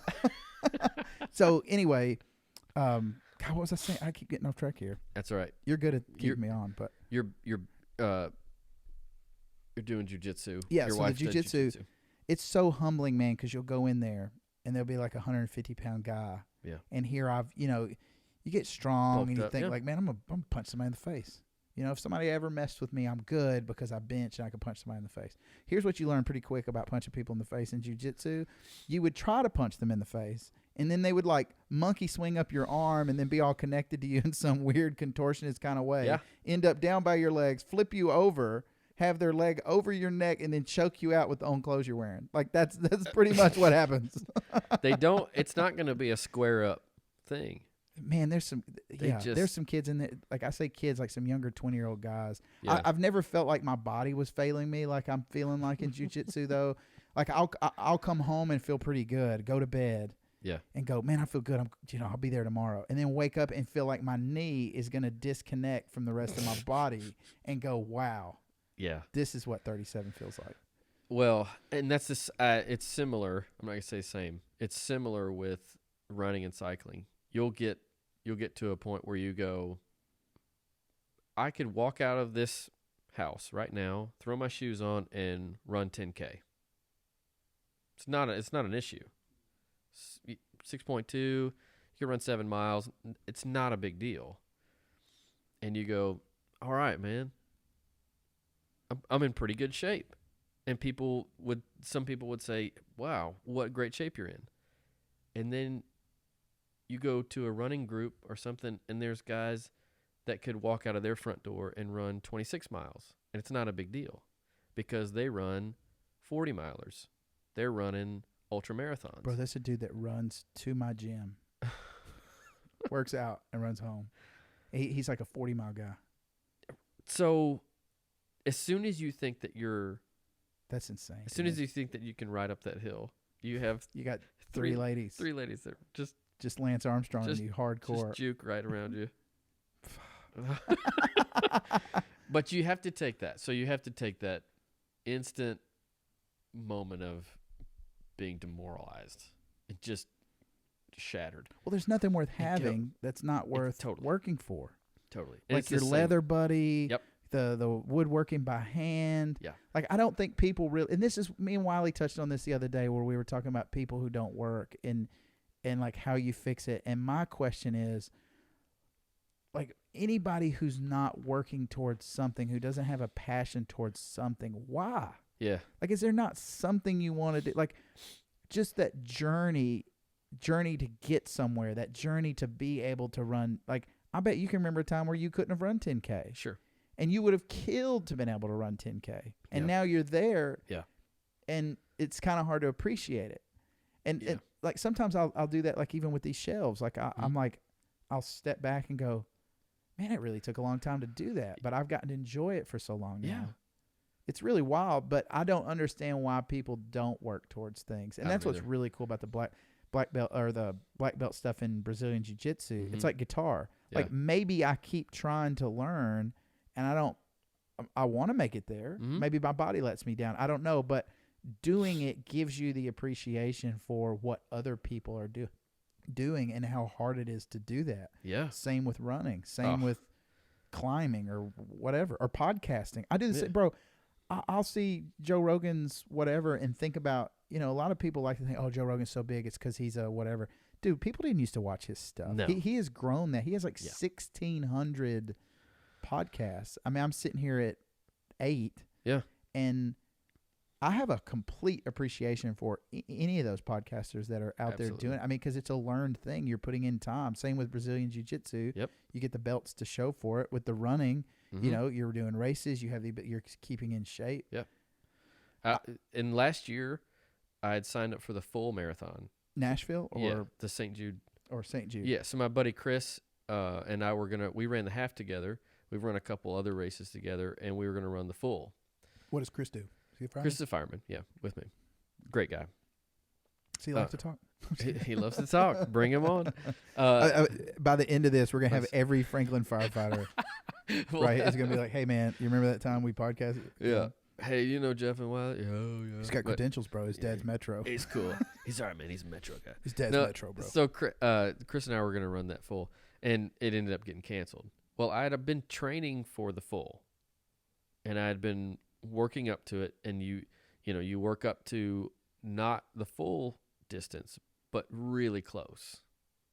And then you relax a week, and then you do it. And so when you run the first marathon, you've never run that far. So how close do you get? I got to 17. Which is was it 23? 26.2. So that's like yeah. That's like 9 more miles, isn't it? Right. So that's what my training program had said.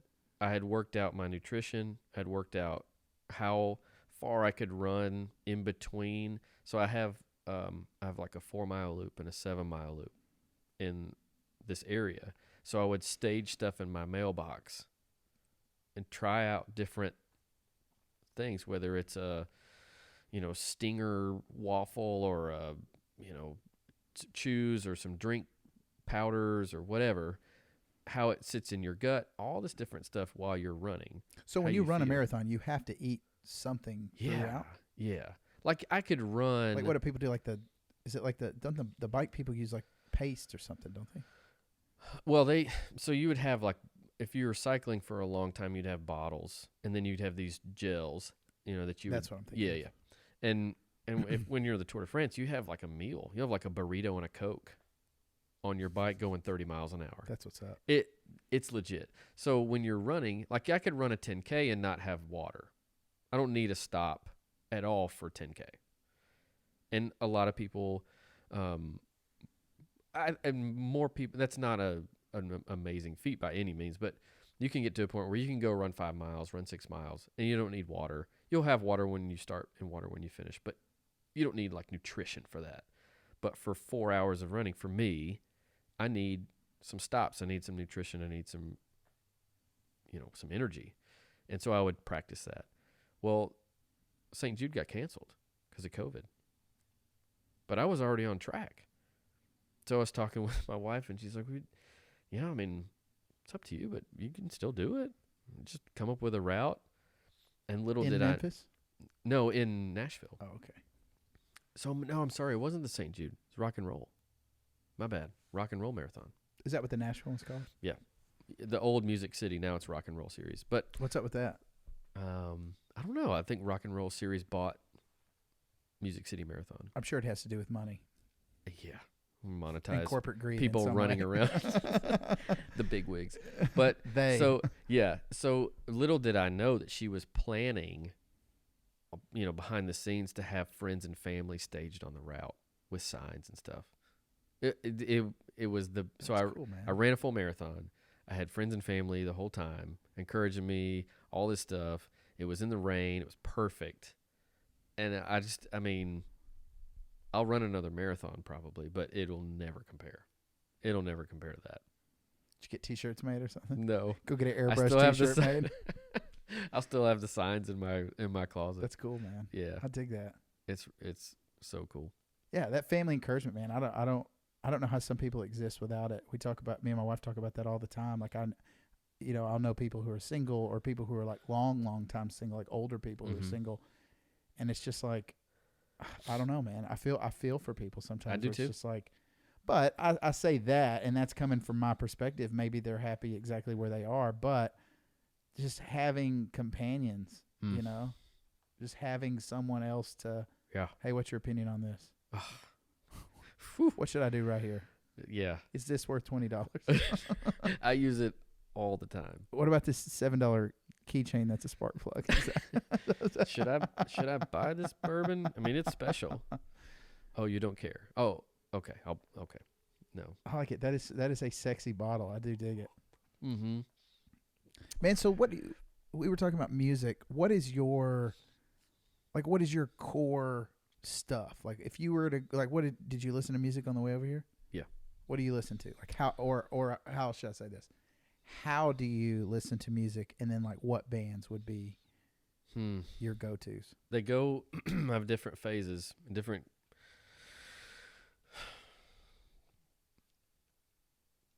I'm gonna go pee real quick, if that's all right. Yeah, I was just thinking I need another stick of incense. You do. Yeah, we're gonna take a break. Peace. See ya. I'm gonna leave this running though. If you like 3-6, you should watch the Hip Hop Evolution on Netflix. Yeah. There's an episode that goes through 3-6 and Lil Jon, Memphis and Atlanta. They go through Master P, coming out of New Orleans, selling tapes out of his trunk. I don't care who you are. Master P was legit, and that dude was selling his cassettes out of the trunk of his car. Did he live in his car? No, but he would drive to different neighborhoods and sell tapes out of his car. Where's he from? New Orleans. Dude, he's massively wealthy now. Sure. And like I was saying earlier, what people don't understand about rappers, I think the genuine ones, Mm-hmm. am I saying that right? They're fighting out of a situation Sure. like a boxer would, or a fighter, a UFC fighter now. Like they're just trying to get their minute to get something that gets them out of this hellhole. Right. And if you watch, and I am an authority on saying that, by the way. I'm sorry to interrupt you. I've done great today not interrupting. This has been fantastic. But I lived in East Nashville. Like I've said this before, but so there's 37206. That's the good side of East Nashville. yes. Yeah, Good East. Good East. People fight for that zip code. Then there's 37207, which is the little piece of pie between Dickerson Road and like Ellington Parkway. And that's where I lived. Okay. And it was still, it was getting there. And by getting there, I mean like regentrification. Mm-hmm. And which that has its challenges too, man. And I don't have a typical, like I'm going to say it like this because I feel like an expert on it, but I don't have a typical white person's perspective on that. Yeah. Because I've seen the little old ladies that have been living there since Settle Court was there, since the projects were there, and then they had nothing to do with that being torn down. And then all of a sudden they start hiking up people's property taxes, and not necessarily even old people, because old people can lock in their property tax rate. Right. But like there's even like 40, 50-year-old people or 30-year-old people. Like I knew a dude about my age was raising some kids, and they'll just raise your property taxes all the time, just ambiguously, or like just because some politician says they need to make more tax money. And what it does is it kicks people out of that area.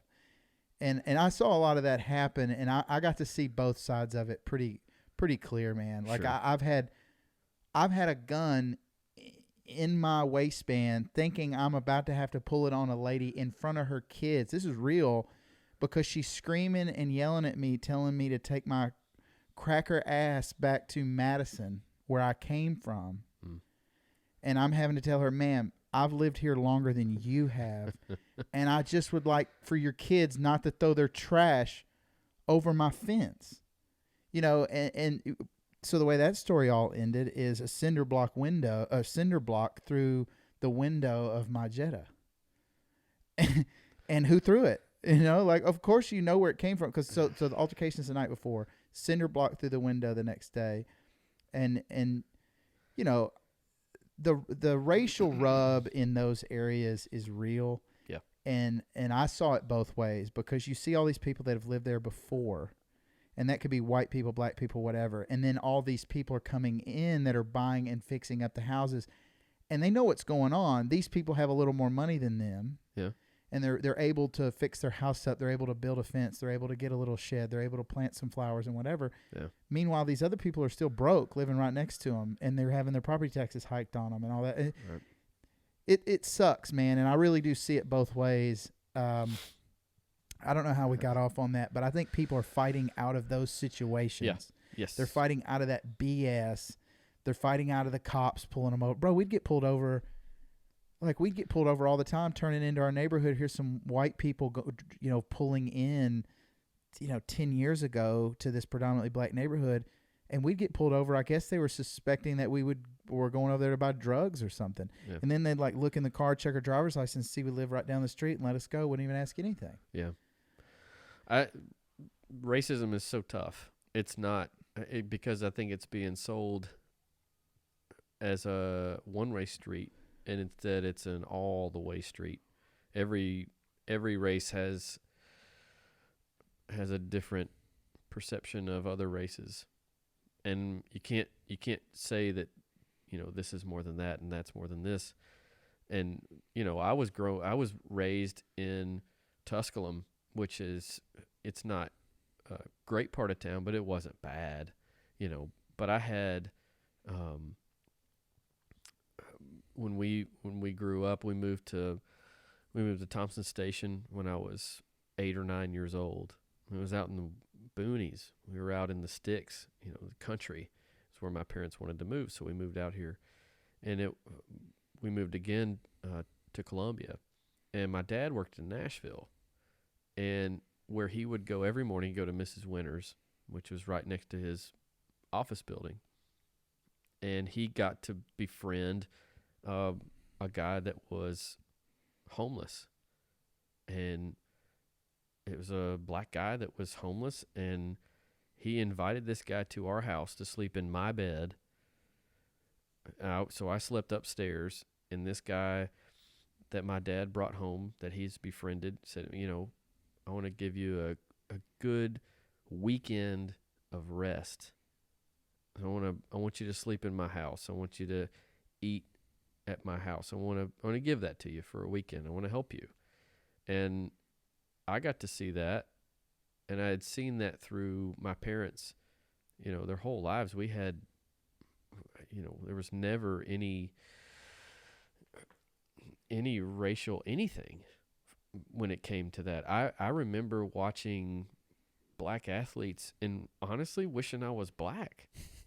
I can't jump like that. No, bro. and there's even a I movie. can't touch the rim, bro. White men can't jump. Like I knew that going into certain areas because I because I was white, I was already at a disadvantage.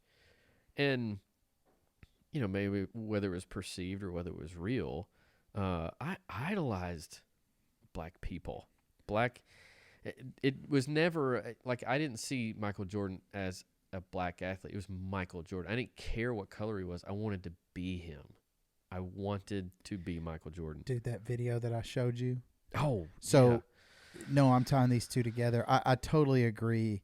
And so I showed Jeff the video of Officer Darren Jarrett who got shot in New Mexico. And, we're all seeing the same stuff, what's going on. Mm-hmm. Chom down. Chomp down. We're seeing all the same stuff that's going on. Yeah. And having little children, and understanding how precious life really is. Sure. How much work it took to take this kid. I mean, it's not just humans. All mammals do it. You see it in nature. Mm. We're very compassionate, and we spend long amounts of time nurturing our young. Sure. And then because of that, and this is not some hippie statement, this is a fact, because of that, most of your mammals that you see are the noble animals that exhibit some sort of intelligence. Yeah.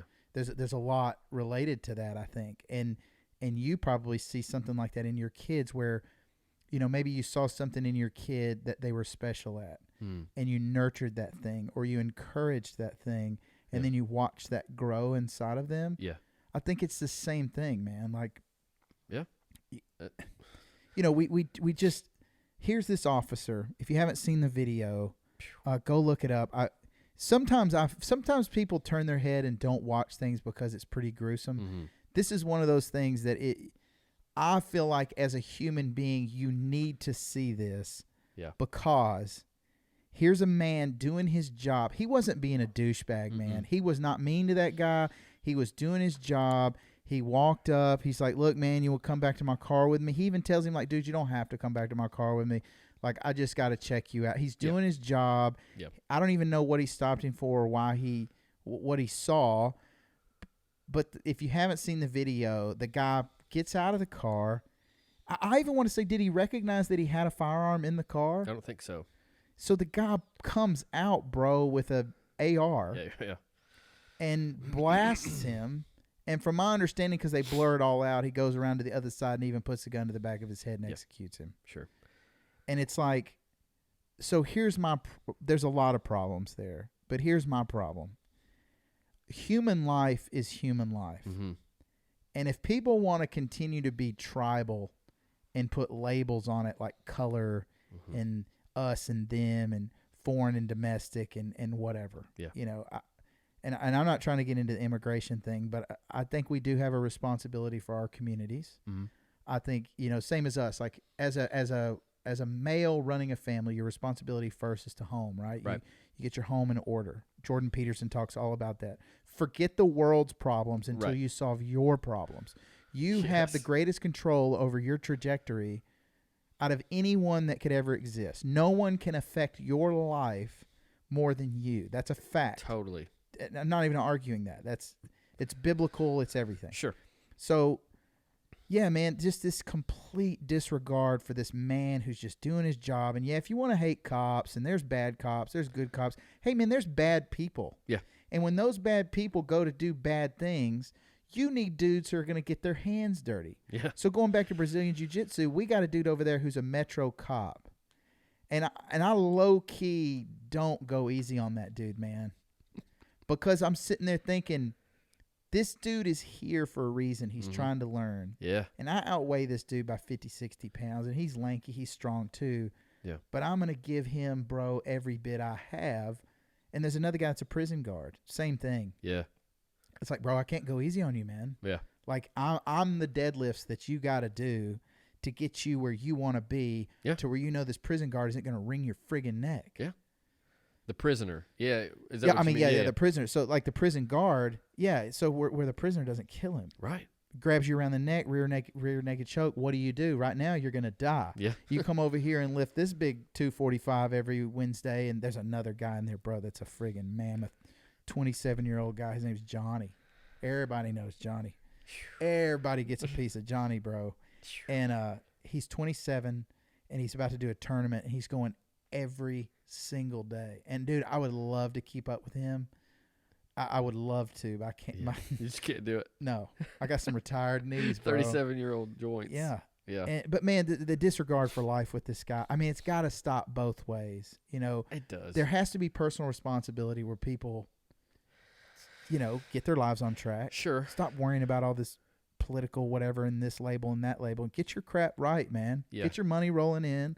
Figure out how to do something that you like. Mm-hmm. Figure out how to make some money doing it, or like what you've done, get a career, something that's, you know, worthy and notable, and you can feel good about it, and whatever that is. Yeah. It might be answering phones at a call center. It doesn't. Yeah. It might be your thing. But Well, get something, dude. Yeah. That's the, and I know you didn't want to go too spiritual, but biblically, you had the Pharisees that would make all of these different laws, 600 plus laws, so that they could feel better about themselves. And when asked, Jesus says the two greatest commandments are to love your God, heart, soul, mind, and strength, and love your neighbor as yourself. Dude, And you had to keep dumbing it down because the waters get muddy, and there was nothing in there about race or sex or identity or anything. I think we've lost the ability to just walk a mile in another person's shoes. You know what I mean? I mean, think about... Yeah. Husbands versus wives. To be able to watch your wife struggle through not only just, you know, breastfeeding or child rearing or whatever, but, man, postpartum depression, real thing. It's a real thing. It's terrible. Yep. To watch someone in a time where you should be so excited and they're down. So you want to be with them. You want to be there for them. And now you've got to be there for them. You've got to be there for your child. You've got to be there for the visitors. And, you know, my parents aren't overbearing, and neither are hers, but you got to be there for, you know, the appearance of having it together. And they know you don't have it together. My parents and my in-laws are amazing, and my parents are amazing, and they know we didn't have it together. There was no pressure to prove to them, but we wanted to, because you want to impress your parents because you love them. You want them to see that you have it together. And I'm sure they could tell, like, they have no idea. But yeah, you gotta struggle. Struggle's good. It's good to have struggle. That's why biblically you have struggles that are allowed to happen to people that are sometimes, you know, the men after God's own heart. You have Job, you have David, you have Samuel, you have all these different people, Habakkuk, that were just allowed to struggle because the longer or the more long-term vision was the point. That was the point. We were trying to get you to hear.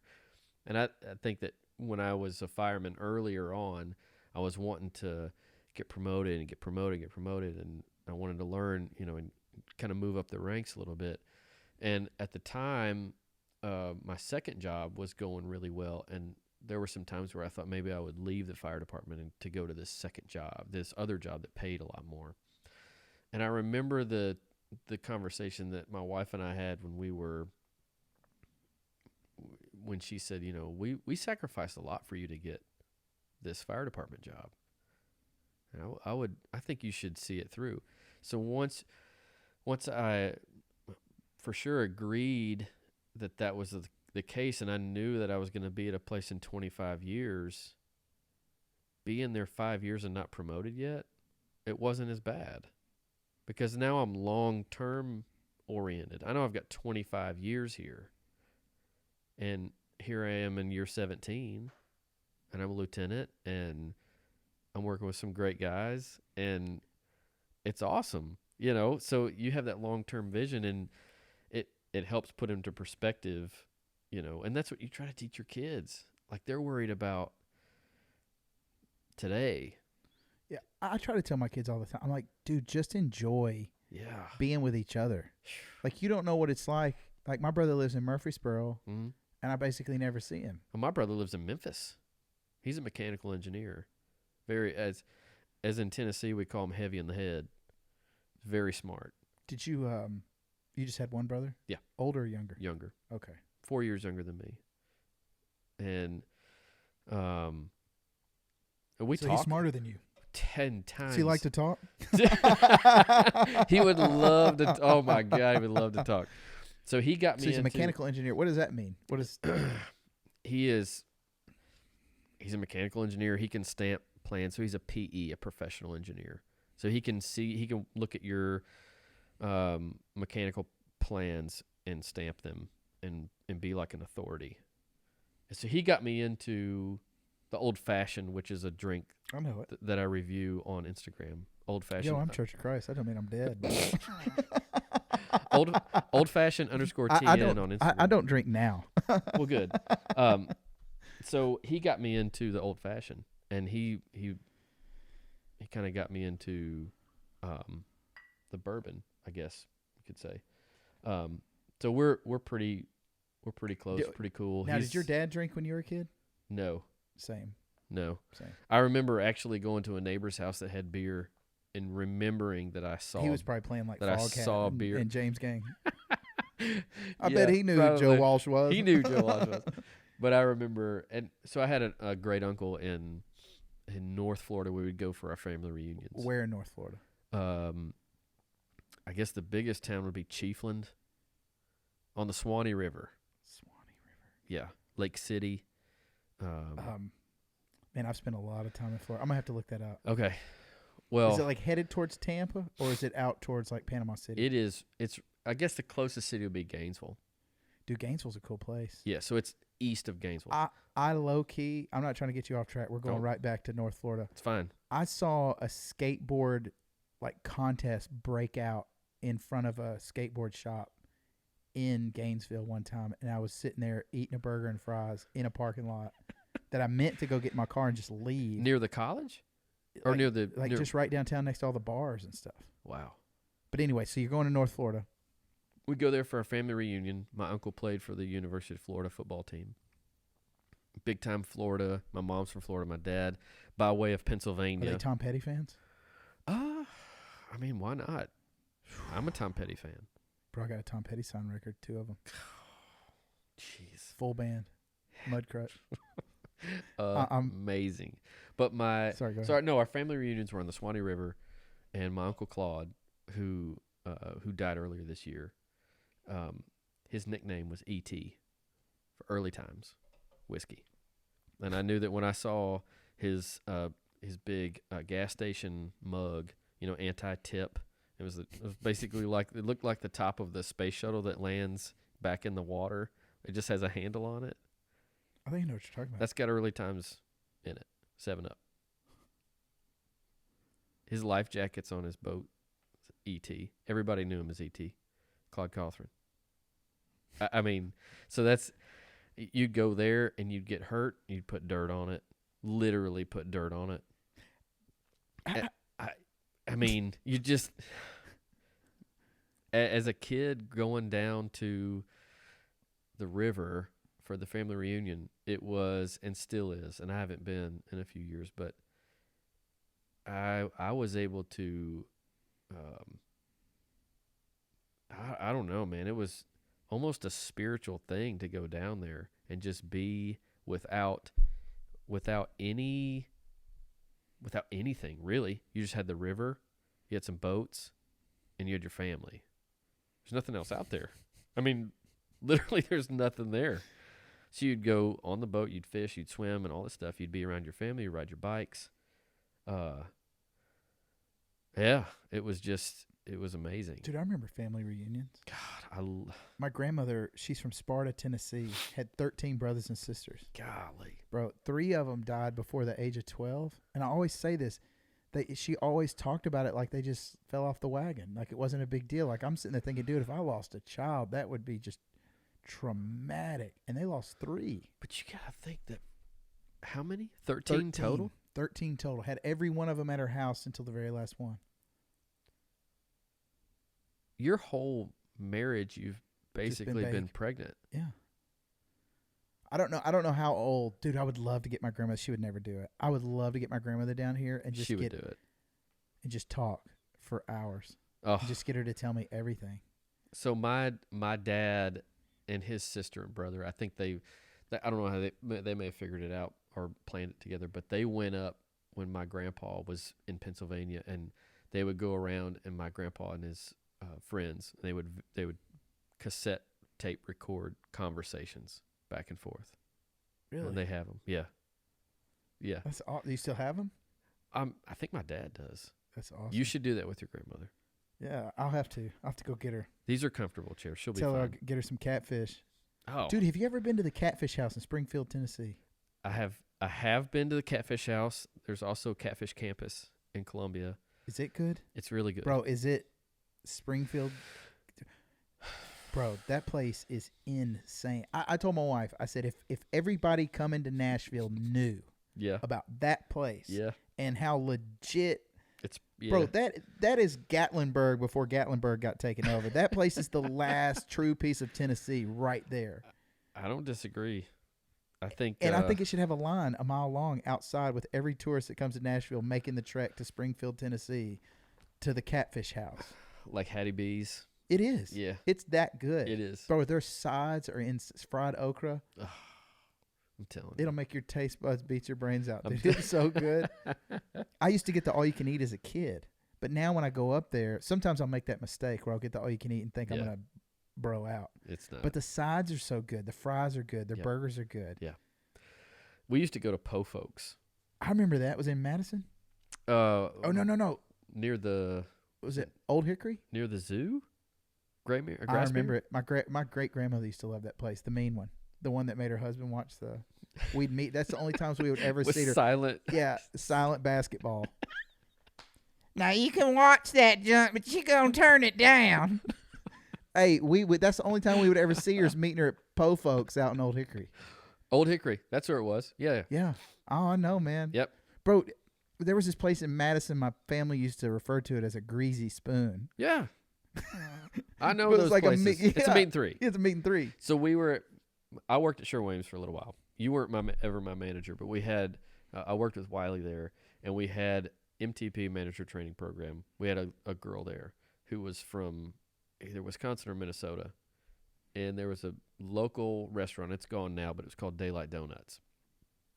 They have And- one in Memphis. And it was a meat and three. Is that the same Daylight Donut? No. Yeah, I know what you're talking about. No, sorry. It was as far as I know, a local. Yeah. But meat and three. I think it was. I think they're totally different. In the thing I was morning, they saying. would have donuts. So you're not like, it wasn't I wrong. have to look that up. But like Daylight Donuts, you would go there for Well, there's lunch some of the too. stuff that it's just not the same from Nashville to here either. Like Sure. Jim and Nick's. Like, Yeah. bro, the Jim and Nick's in Memphis is actually really good. Jim and Nick's here and in Murfreesboro, it's, Yeah, it can't. So we came back and, or we were gonna go to lunch, me and Wiley, and she said, "Where are you guys going?" We're gonna go to Daylight Donuts. You're gonna have donuts for lunch? We're like, no, it's a meat and three. A meat and three donuts? So there's just some, and that's not the first time, but it definitely makes you think, like, man, growing up in the South. dude, not even that. Middle and West Tennessee. Memphis, I will say this to anybody's face. Memphis has some of the best food in this country, Hands down. period. Hands down. Period. Yeah. Huey's, Central Barbecue.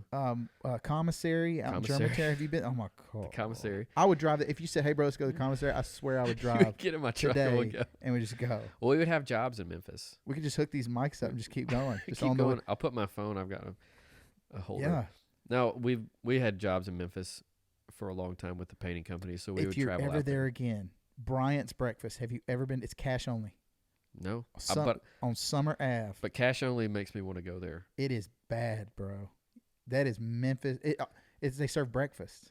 It is bad. After you've seen Ozark, Yeah.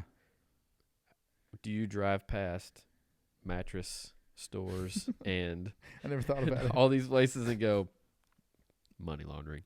There's no way. There's Yo, no way a liquor store in the corner of whatever. It is crazy how remote you can get, how quick, even around here, Yeah. like fast. We can beat a Nets market in 20 minutes. and there's nothing. Bro, you in can be in the Bethel. middle of nowhere in about 20 minutes. In fact, there's a country singer that lives in Bethel, and his kids like to come to Net's Market, but the ice cream machine was broken, so he bought a new ice cream machine for That's for killer. Net's Market. And honestly, I really don't remember who it was, but you would recognize his Dude, name. we used to have this place. There was a place up in Goodlettsville. That's not the area, but you go a little outside of Goodlettsville, and there was this little gas station that me and some high school buddies found out that they made like fresh sandwiches that were killer. It's just some little gas station place up like off the highway, and we'd Wow. go up there and get like a Stewart's Cola and a sandwich, and just hang out and probably like, listen to Creed or something. Or We- whatever we were doing. We would leave. So I grew up just south here. We would go down to Country Corner Market, and my friend, his dad owned the market there, and Billy Ray Cyrus and his kids would come in there all the time. Dude, my wife's grandfather just passed away. Did my taxes till he was like 93. He was Billy Ray Cyrus's accountant for his his charitable side, Oh, whatever his foundation was called. He was his accountant for years. So my wife's first concert she ever went to in her life in Ashland, Kentucky, was Billy Ray Cyrus. he was gigantic. Yeah. That album, what was it? All gave some gave all. I don't know. You don't.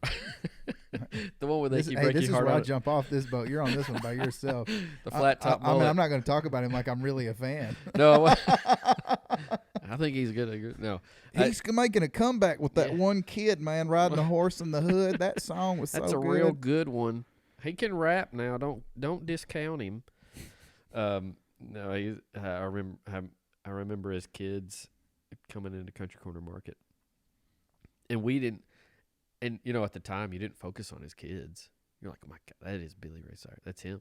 I can see him. That's him. And the kids are running around. Whatever. That's Billy Ray Cyrus. He definitely made the best of what he did, I guess. Sure. I mean, whatever. I tell you what, though. Hey, man, Miley's got a set of pipes on her. And I like her, man. dude. She She does just- some trashy stuff. Let's just be real. Yes. Yeah, but but whatever she wants to do. I'm telling you, though. Have you watched that podcast with her and Joe Rogan? Yes. It's good. It's really good. It's really good.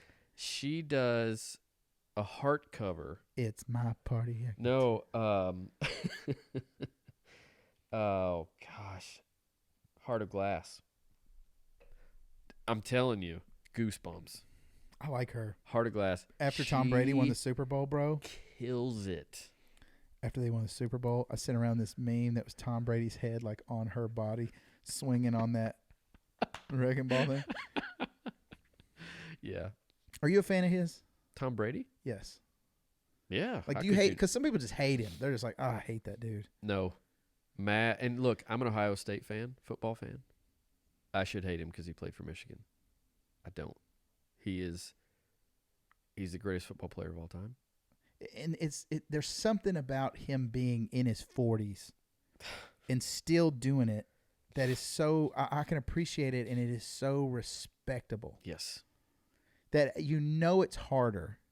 You know he's having to put in extra work. You know the diet is different. You know his body is going through some hurt, and he's powering through it. Yeah. And they made it look easy. If you went back and watched the highlights from last year, Yeah. it just looked like it was going to happen. He could not be stopped. It's crazy, and to have now that they've done it. Yeah. I mean, dude, I would almost full bet unless somebody tears his head off. Yeah. They're going to do it again. Yeah. Because now they proved they could do it, and he's going to have every dude on that team thinking he's God and would do anything for him. And they did last year. They just the way the Buccaneers turned. Bruce Arians came from Arizona. He's, you don't get traded to Tampa or take a Tampa Bay head coach job because you're on the up and up. You come from Arizona with Carson Palmer and Larry Fitzgerald. It doesn't work out. So you go to Tampa Bay, and you get Tom Brady and Gronk. And, Dude, I thought there was a chance he could come to Nashville yeah, with Vrabel. Sure. Titans are going to be good, man, especially if they're not stupid and get rid of Vrabel. Like, Oh, Vrabel's great. So Vrabel coached at Ohio State too after he left the Patriots. So I've got some Vrabel love too. But for Tom Brady to go to Tampa Bay and do what he did with Gronk, with the whole team. So you got to, and you understand, but one would have to understand that just a great quarterback. They didn't have training camp either, remember, because of all Right. the COVID stuff. Right. And just because you have two people, Doesn't mean their anything. abilities aren't what did it. The mentality of that team. It's a Lance Armstrong approach. And I guess Lance would probably say that it's a Tom Brady approach. But you have to change the minds of the people that are on your team. They're in the NFL. They're elite. If you're on the most terrible team in the NFL, you're still in the NFL. You're not, you're not a bad player. You're not in the Arena League. Yeah. This isn't flag. Like, you're in the elite group, and all you need is the right motivation and the right leadership. I want to see how that plays on camera. I bet it's awesome. I'll probably wish I Chomp did down. it the entire time. What is that? That is It's Nag Champa. It's from the motherland. It's from smells India. great. Sell it at Whole Foods. That's not where I buy it, though. Okay. Good. I'm just saying, if you just need some tonight, they have it there. I do not buy it from them. Yeah, we used to burn it in the coolers when I worked there. We thought it was hilarious. It's a hippie place, bro. They don't care. Yeah. Bro, I've seen people, like, drink, do edibles, get high. You walk in there and the patchouli smell. Oh, God. You just, like you don't want to ask anybody for help unless they're high. That's why you go in there. Yeah. Bro, you know who Chuck Liddell is? Yeah. I met him in there one time. That dude looks like he would murder somebody. He wouldn't. I mean, He had the mohawk and everything. he still had. Okay. Yeah. Wow. He was like getting some kombucha or something. Of course he is. I don't think he was. I think he was actually getting like coconut water. Do you not like that? Is it in your face? No, this is fine. I dig it. I get we get we get some soup, man, I can't remember what it is now, but we get some bone broth. That's what it is, bone broth stuff from Whole Foods. Dude, I like Whole Foods. Yeah. When I worked at I worked at both here in Nashville. Well, now there's 3. There's the one downtown. I've never been there. The one in Green Hills is like I met a Beach Boy one day. Did I tell you that? No. Mike Love. In Whole I Foods. swear. He was buying a Cyberry juice. Of course. It's like it's superfood. And Yeah. so he's there with I think it was his son, and he had a Beach Boys hat on, and I'm just like loading eggs or doing whatever. I ran the dairy department there. No, I did not. I was on the dairy department in Franklin. Sorry. Okay. But I was working in the dairy department in Green Hills, and this dude just comes up, and I look at his hat. I just look at people and notice. He wears things. a Beach Boys hat? Yes. I don't know. It's his All thing. right. I think he's done it for years, but Whatever. so I look at his hat and I go, "Oh, you going to the Beach Boys show? They were playing at like Skirmahorn or something." And he goes, "Yeah, I'll be there." And I look at him and I'm like, "Oh, like who? Yeah. Which which Wilson right. is this?" And because I didn't know, and then I had to go. I go to the back and grab my phone, and I'm like, "That's Mike Love." Wow. It's crazy, bro. I mean, I'm not saying people should go over there and stalk, but I've seen Eddie George, and I've met Eddie George twice. He is huge. I met him at Zany's. I met him. Well, I didn't meet him. Famously in the fire department group. Here's how you meet famous people, bro. This is the way you interact with famous Okay, people I that need has to know. been the best for me. Okay. Because I got You starstruck. can't make it and- about you, and you can't like I walked up to Eddie when I saw him at Zany's, and I don't know if this is the way my mind works, but I just walk up and I say, "Hey man, when we going to do triceps, bro?" And he just laughs, and I was like, "Hey man, have a good time," and then I left. Yeah. So you're telling the person, "Hey, I know who you are. Yeah. I like you. That's why I'm coming over here and saying something." Yeah. But You're cool. not all homo about it, And I don't mean like homo like fanny pack. Am I gonna have to edit that? I don't know. Let me say that again. And cut. No, Yeah. I saw Eddie George in the grocery store. We were shopping, our crew, He's huge. and I thought to myself, and I had the perfect in. It was the day after the Ohio State Michigan game when we won. So, Yeah. I mean, anything. How about them Buckeyes? OH, like just something. I could anything. And I saw him. He was buying a bunch of ramen noodles. And I just stared at him like, Were you profiling him, bro? he can't be in the NFL? Look how big he is. Dude, his arms. He can't be in the... He's done? That guy's not in the NFL anymore? He couldn't stay healthy. And I thought, dude, wow. Wow. And Some of those guys are monsters, bro. dude, he is a tank. So he was walking out to his car, and we were behind him. And, of course, the guys that I was with were like, I have Buckeye helmet stickers on my fire helmet. That's cool. That's actually really cool. Yeah. Like, I'm a fan. I've had dogs named Brutus and Scarlet and Trestle. Like, I'm a fan. And have been since he was playing. I just said, no, I'm gonna let this one go. People in Nashville and Eddie goes, boop, and I was like, I've just been juked out by Eddie George. He juked me out. I remember that time in the parking lot. Yeah, dude. People in Nashville are pretty cool about it, and they don't bother people. Another guy one time told me that when he would go and meet artists, he would take them like a 45 or a single or something that he knew they liked. Yeah. And so I've done that a few times too, because it's like when you're approaching someone, you're like, hey man, I'm asking for some of your attention right now. Right. But I wanted to give you this too because, I know you're a busy guy, whatever. Yeah. So I've taken records. Like I met Chris Robinson a couple times. Okay. And I'd just take him records that I would think he would like. He probably kept them. I've always wondered what they actually think about that, or if they even, because they're so busy and they meet so many people. Like, does any of that stuff even register with them? Do moments with fans stick out in their minds the way me and you have interacted with people, and like we have this memory? Like, there has to be something, right? It's so crazy. I'm not asking if Chris has something for me. No, I'm just saying, like, I know what you mean. Or are they just like, oh my gosh, man, this dude's just trying. I know what you mean. To reach out in some way. I watched the Formula One series on Netflix, and it's great. And I watch those drivers go through, and they're, hey, sign this. Hey, take a picture. Snap. Hey, snap. And they're literally making people's days, years, depending on how big a fan they are. As they pop pictures down, they're just going to race the Spanish Grand Prix. They've got other things in their mind. They know they have to do this. But for the other person, it's, I got a selfie with Daniel Ricciardo. I got a selfie with Lewis Hamilton. Like, some of them cry just because they get to see him.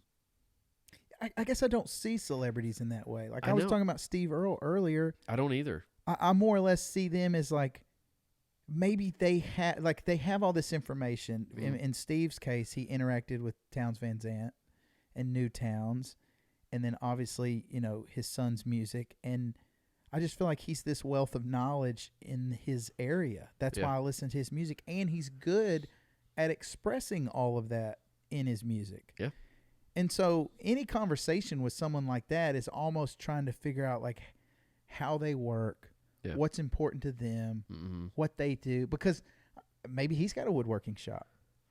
Like that's what we know of Steve is his music, but what about the rest of his life? What does he do the other Case in 22 point, hours? one of my favorite bands. He may know the best phone games, bro.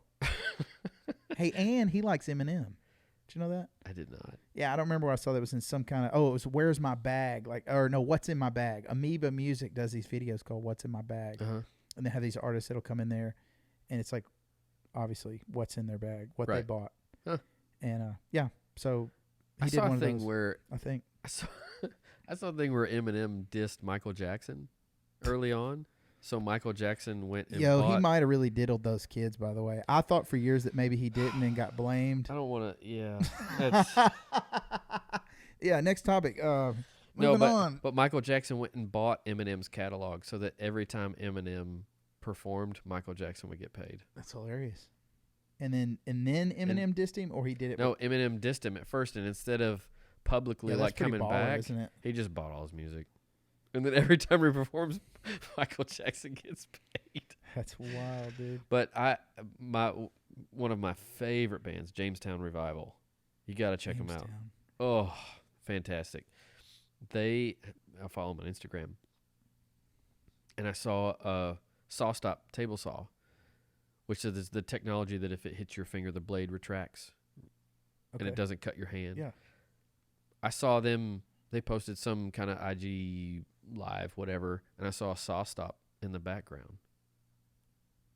So I commented, saw stop? I don't remember what I said. And they said, yeah, man, got to keep these digits safe or something like that. So my favorite band at the time is also into woodworking, at least to the point where they know about saw stop table saws. And I told my wife because we were scheduled to go to a show last April, but it got canceled from COVID.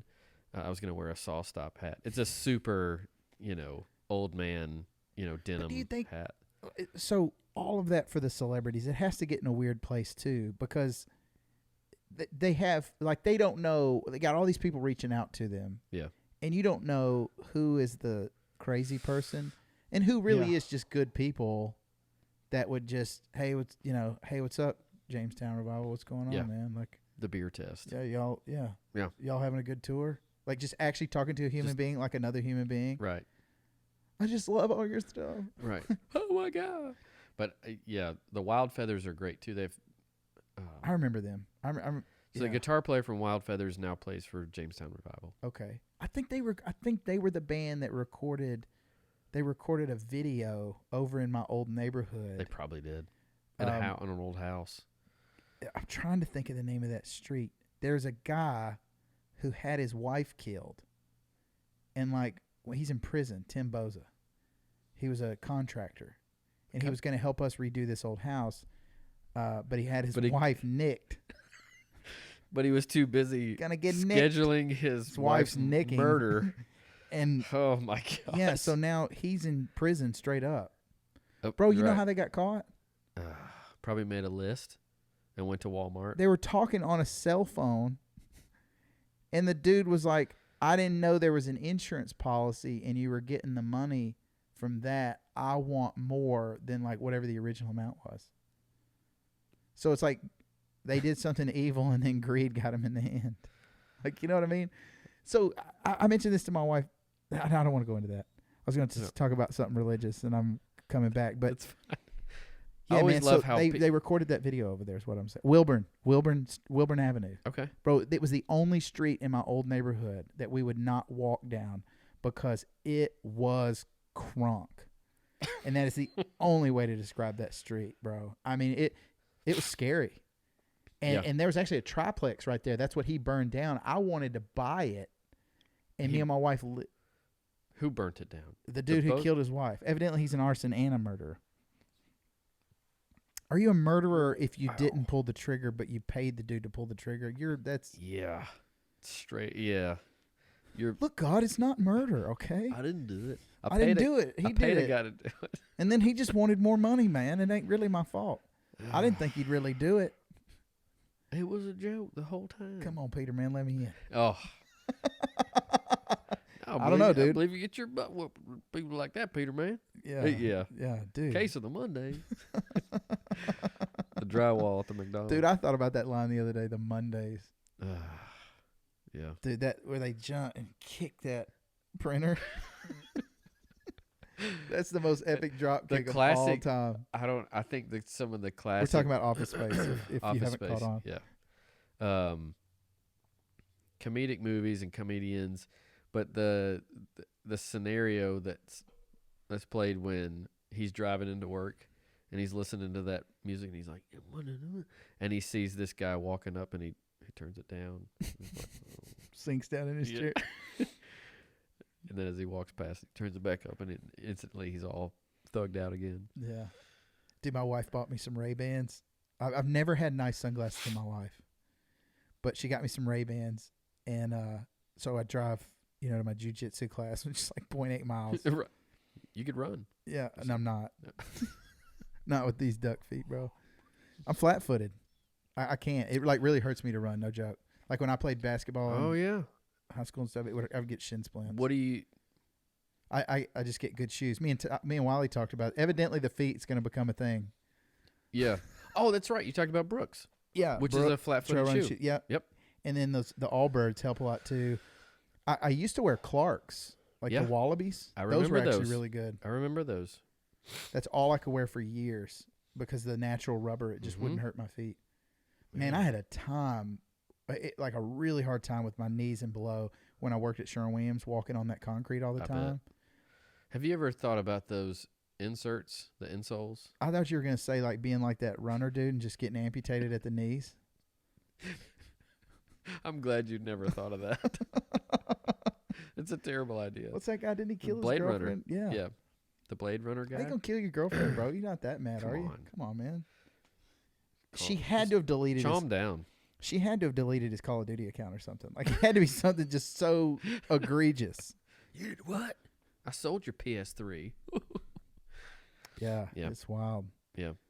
So you go to your jiu-jitsu? Yes, I've tried to go. So I was lifting at the gym, at the regular gym, and going to jiu-jitsu at the same time, which I think you have to do. You have to be able to do both. Oh, okay. I think. All right. Well, A, I want to maintain my strength. Sure. And then 2, I think you need mobility and strength and muscles that you just can't get doing it, but you I see need what you it. mean. Yeah. Like you need your legs to be strong, but you're not really doing anything in there to make your legs get stronger. I understand. What you really could do, like I told my wife, I was like, if I gotta stop saying that too, by the way. I tell everything to my wife. That if I could lose 20, 25 pounds, it would do more for me in jiu-jitsu than anything else I could do right now. Sure. But I've come down. I was 265. Now I'm like 245, 240-ish. So you've lost 20 pounds. Yeah. That's not hard, or that's not easy to do. Well, usually I just get a haircut and I lose like 5. Yeah. Oh, this was that book I was telling you about. This is how I got into it. So it's Protection for and from Humanity, Todd Fox. Okay. So Todd Fox is he was a Marine, and he does security for Maynard James Keenan from Tool and A Perfect Circle. And so anyway, that dude's actually a really cool dude. I've met him. I didn't know he did these books, but he runs like a company where they protect celebrities and whatever else. Whoa. So this is just kind of his handbook of how they do that. It's pretty cool, man. Like he goes into contacts at hotels and knowing secondary exits and potential risk of this person being a target. Jeez. And like they have to do, he's like, it's basically no mistakes. Like there are no fail missions. Wow. Somebody gets shot. You're done. You're done. Yeah. Who's going to hire you ever again? Never. So yeah, bro, there's some people out there, man, that are some bad dudes. Are you into David Goggins? Yeah. Dope, bro. My favorite story of David Goggins, they said he was doing that race. Yes. It was a relay. I know exactly. And he was running it by himself. Right. And they looked at his feet and said his toes looked like spaghetti. And said, man, if you're in pain, you could stop. And he goes, why would I stop? Just because I'm in pain. They should have that on every wall in every elementary school. Inspirational. He was running an ultra, and he got sick, and they took him to a hospital, and he had some type of pneumonia. He comes out in 3 days, and when he leaves the hospital, he says, well, drive me back to the spot where you picked me up. Puts his shoes on and finishes the race. There's nobody out there. There's no one out there anymore. He just finishes the race, and you're like, you're David Goggins, man. You can't. He's just a beast. I don't know that everybody has to go to that level. Yeah.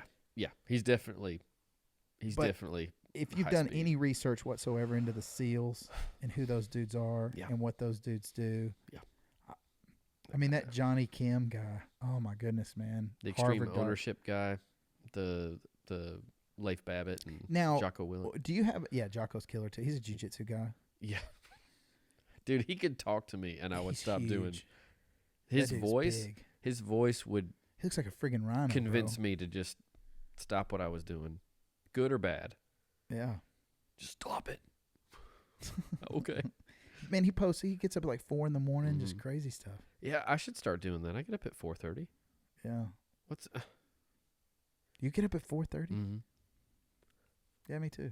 For the Oh yeah, that's right. What do y'all change it like 6 or something? change at 6 a.m. Yeah. Why do they do So- that? Is it like the quietest time? There's certainly Drunks are passed out. And less everybody else amount is of not up yet. yeah, less amount of traffic. There's some departments around here that change at 7, but 6 is. So what's your guys' relationship to like the volunteer places? How does that work? So I would say a lot, but there's a fair amount of guys that started volunteer. I started. I mean like, well, you can continue on that, but like the coverage piece too, because you guys have a lot of neighboring communities. Yes. That you don't cover. Right. Like y'all at Franklin. Correct. City limits of Franklin, but like if something got out of hand or was crazy, Sure. would they call you? yeah. So there's a mutual aid agreement, even between us and Brentwood, which is another city paid department. I bet if it even got like crazy, like Nissan was on fire and everybody was, I bet Metro would even. Sure. I mean, yeah, there's mutual aid agreements in this area that, yeah, I think like we went out to Dixon when their main street was on fire. We sent a group to Dixon. That's cool. Yeah. And a lot of people don't understand too, but oh, you're a fireman, which station? I was like, well, I'm in Franklin off of 5 Points. Oh, why don't you just go to the Spring Hill station? Well, it's a totally different department. I can't be a Spring Hill firefighter. I don't work for them. I work for the city of Franklin. So I guess the best way to describe it is, oh, you're a bank teller? Which bank? Oh, I work at the downtown First American. Why don't you work at this Reliant Bank? Well, I can't. Just because I'm a banker doesn't make me work at any bank I want to. Yeah. Just show up. So, we have 8 stations, and we cover a lot like, the Cool Springs area. We cover out to West Haven and McEwen and McKay's Mill and down to like the new Dave Ramsey place. Sweet. It's a great place to work. I thoroughly enjoy it. Yeah, this might get us in trouble, but I have to ask this question. Okay. Does it get on your nerves just a little bit? Yeah. When people tell you, oh, my husband or my whoever works for Dave Ramsey, does that get on your nerves? Like, do you know what I mean by that though? Like, it's just like, God, one of these, bro. No, no, because I know some people that work for Dave Ramsey. I'm not saying they're not bad people, but it's just like, okay, dude, okay. Like, I know what I'm about to get here. But that's it's kind of like the Greta Van Fleet thing, though. If you're going to emulate somebody and you emulate Dave Ramsey's principles, come on. Yeah.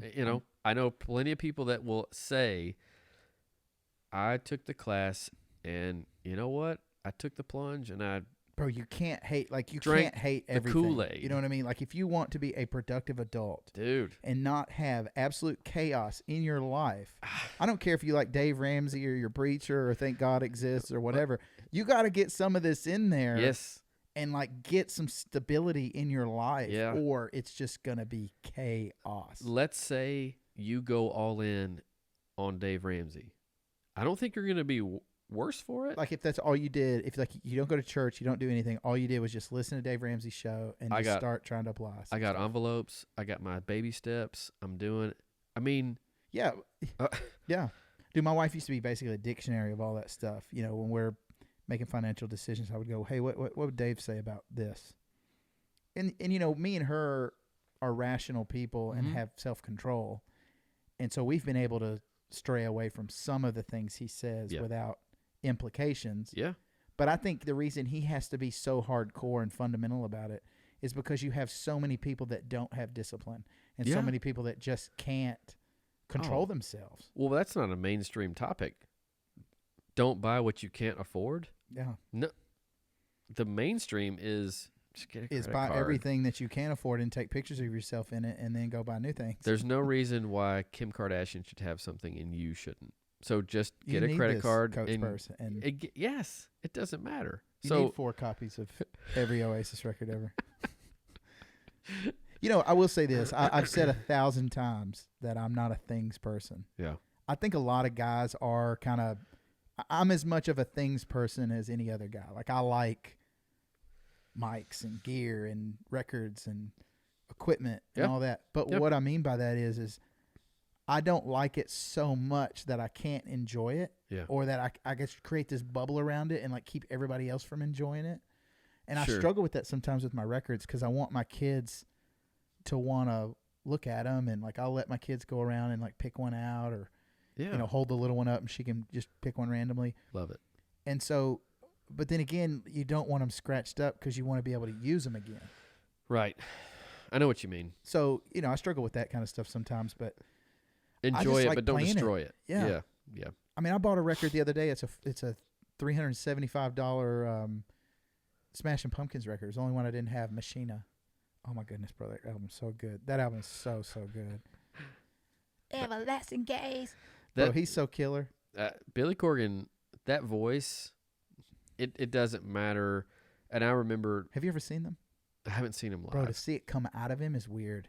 I've watched them live, and I remember He's a phenomenal guitar player. he is. He's as good a guitar player as Jason Isbell is, period. I don't care what anybody says. Wow. That would be about the best comparison.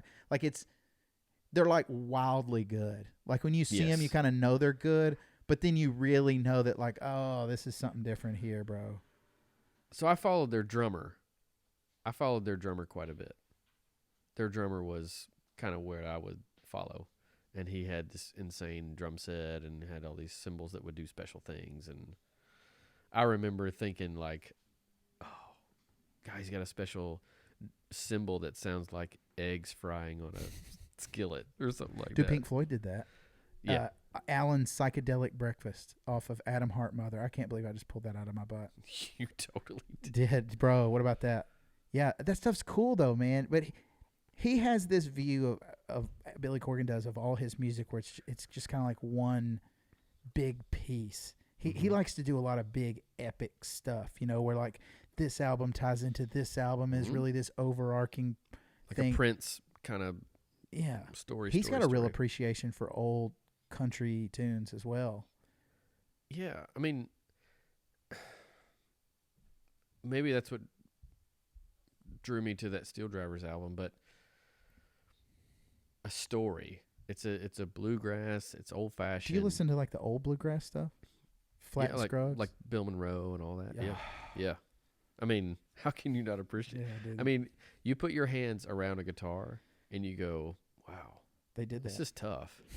And when I worked at the music store in the mall in Columbia, Hughley's Music Shop, Bert and Margaret Hughley, easily some of my favorite people in my whole life. When I worked at their store, they would have the Old Time Fiddlers Convention at the mall. And these guys would bring these old school desks in, and they would clog on them. But then they would wheel these guys in, literally in wheelchairs, wheel them in, and then place a banjo in their hands, and their fingers would come alive. And you just sit there and watch them and go, how are you able to even, you can't walk. You're 85. Yeah. Just. I've always said it's heavy metal without the distortion. I totally agree. And it's you very would get structured. This 70-year-old man, he's got his clogging shoes, and he's going to clog while you play. That cool. seems strange to me at first. If I'm going to play, he's going to call his cousin, man. You're going to dance right here. But it totally made sense. And we had a guy, he would play every year, so they'd have contests. So you'd have solo mandolin. And this guy had gotten second place the year before in solo mandolin. And he won the next year. So that third year, I said, we're going to, Smiley, you're going to defend your title? And he says, well, no, I mean, you can't get no better than first. So he didn't even put in for it. I said, we can get first again. And he goes, why would I want to do that? He had reached it, so he was done. So he didn't even put in for solo mandolin. May have been the best mandolin player there, but that's crazy. You can't get no better than first. Well, man, how much time you got left? I got to pee. I probably need to go. Yeah. Dude, this has been fantastic. Fantastic. Man. This is good. All right. Me and Wiley did that too. I got to come up with a different way to do that. Great stuff. Thank you. Peace. Sure, man. All right. Enjoyed it. You'll have to come back. I will. This is great. All right, pal. See ya. See ya.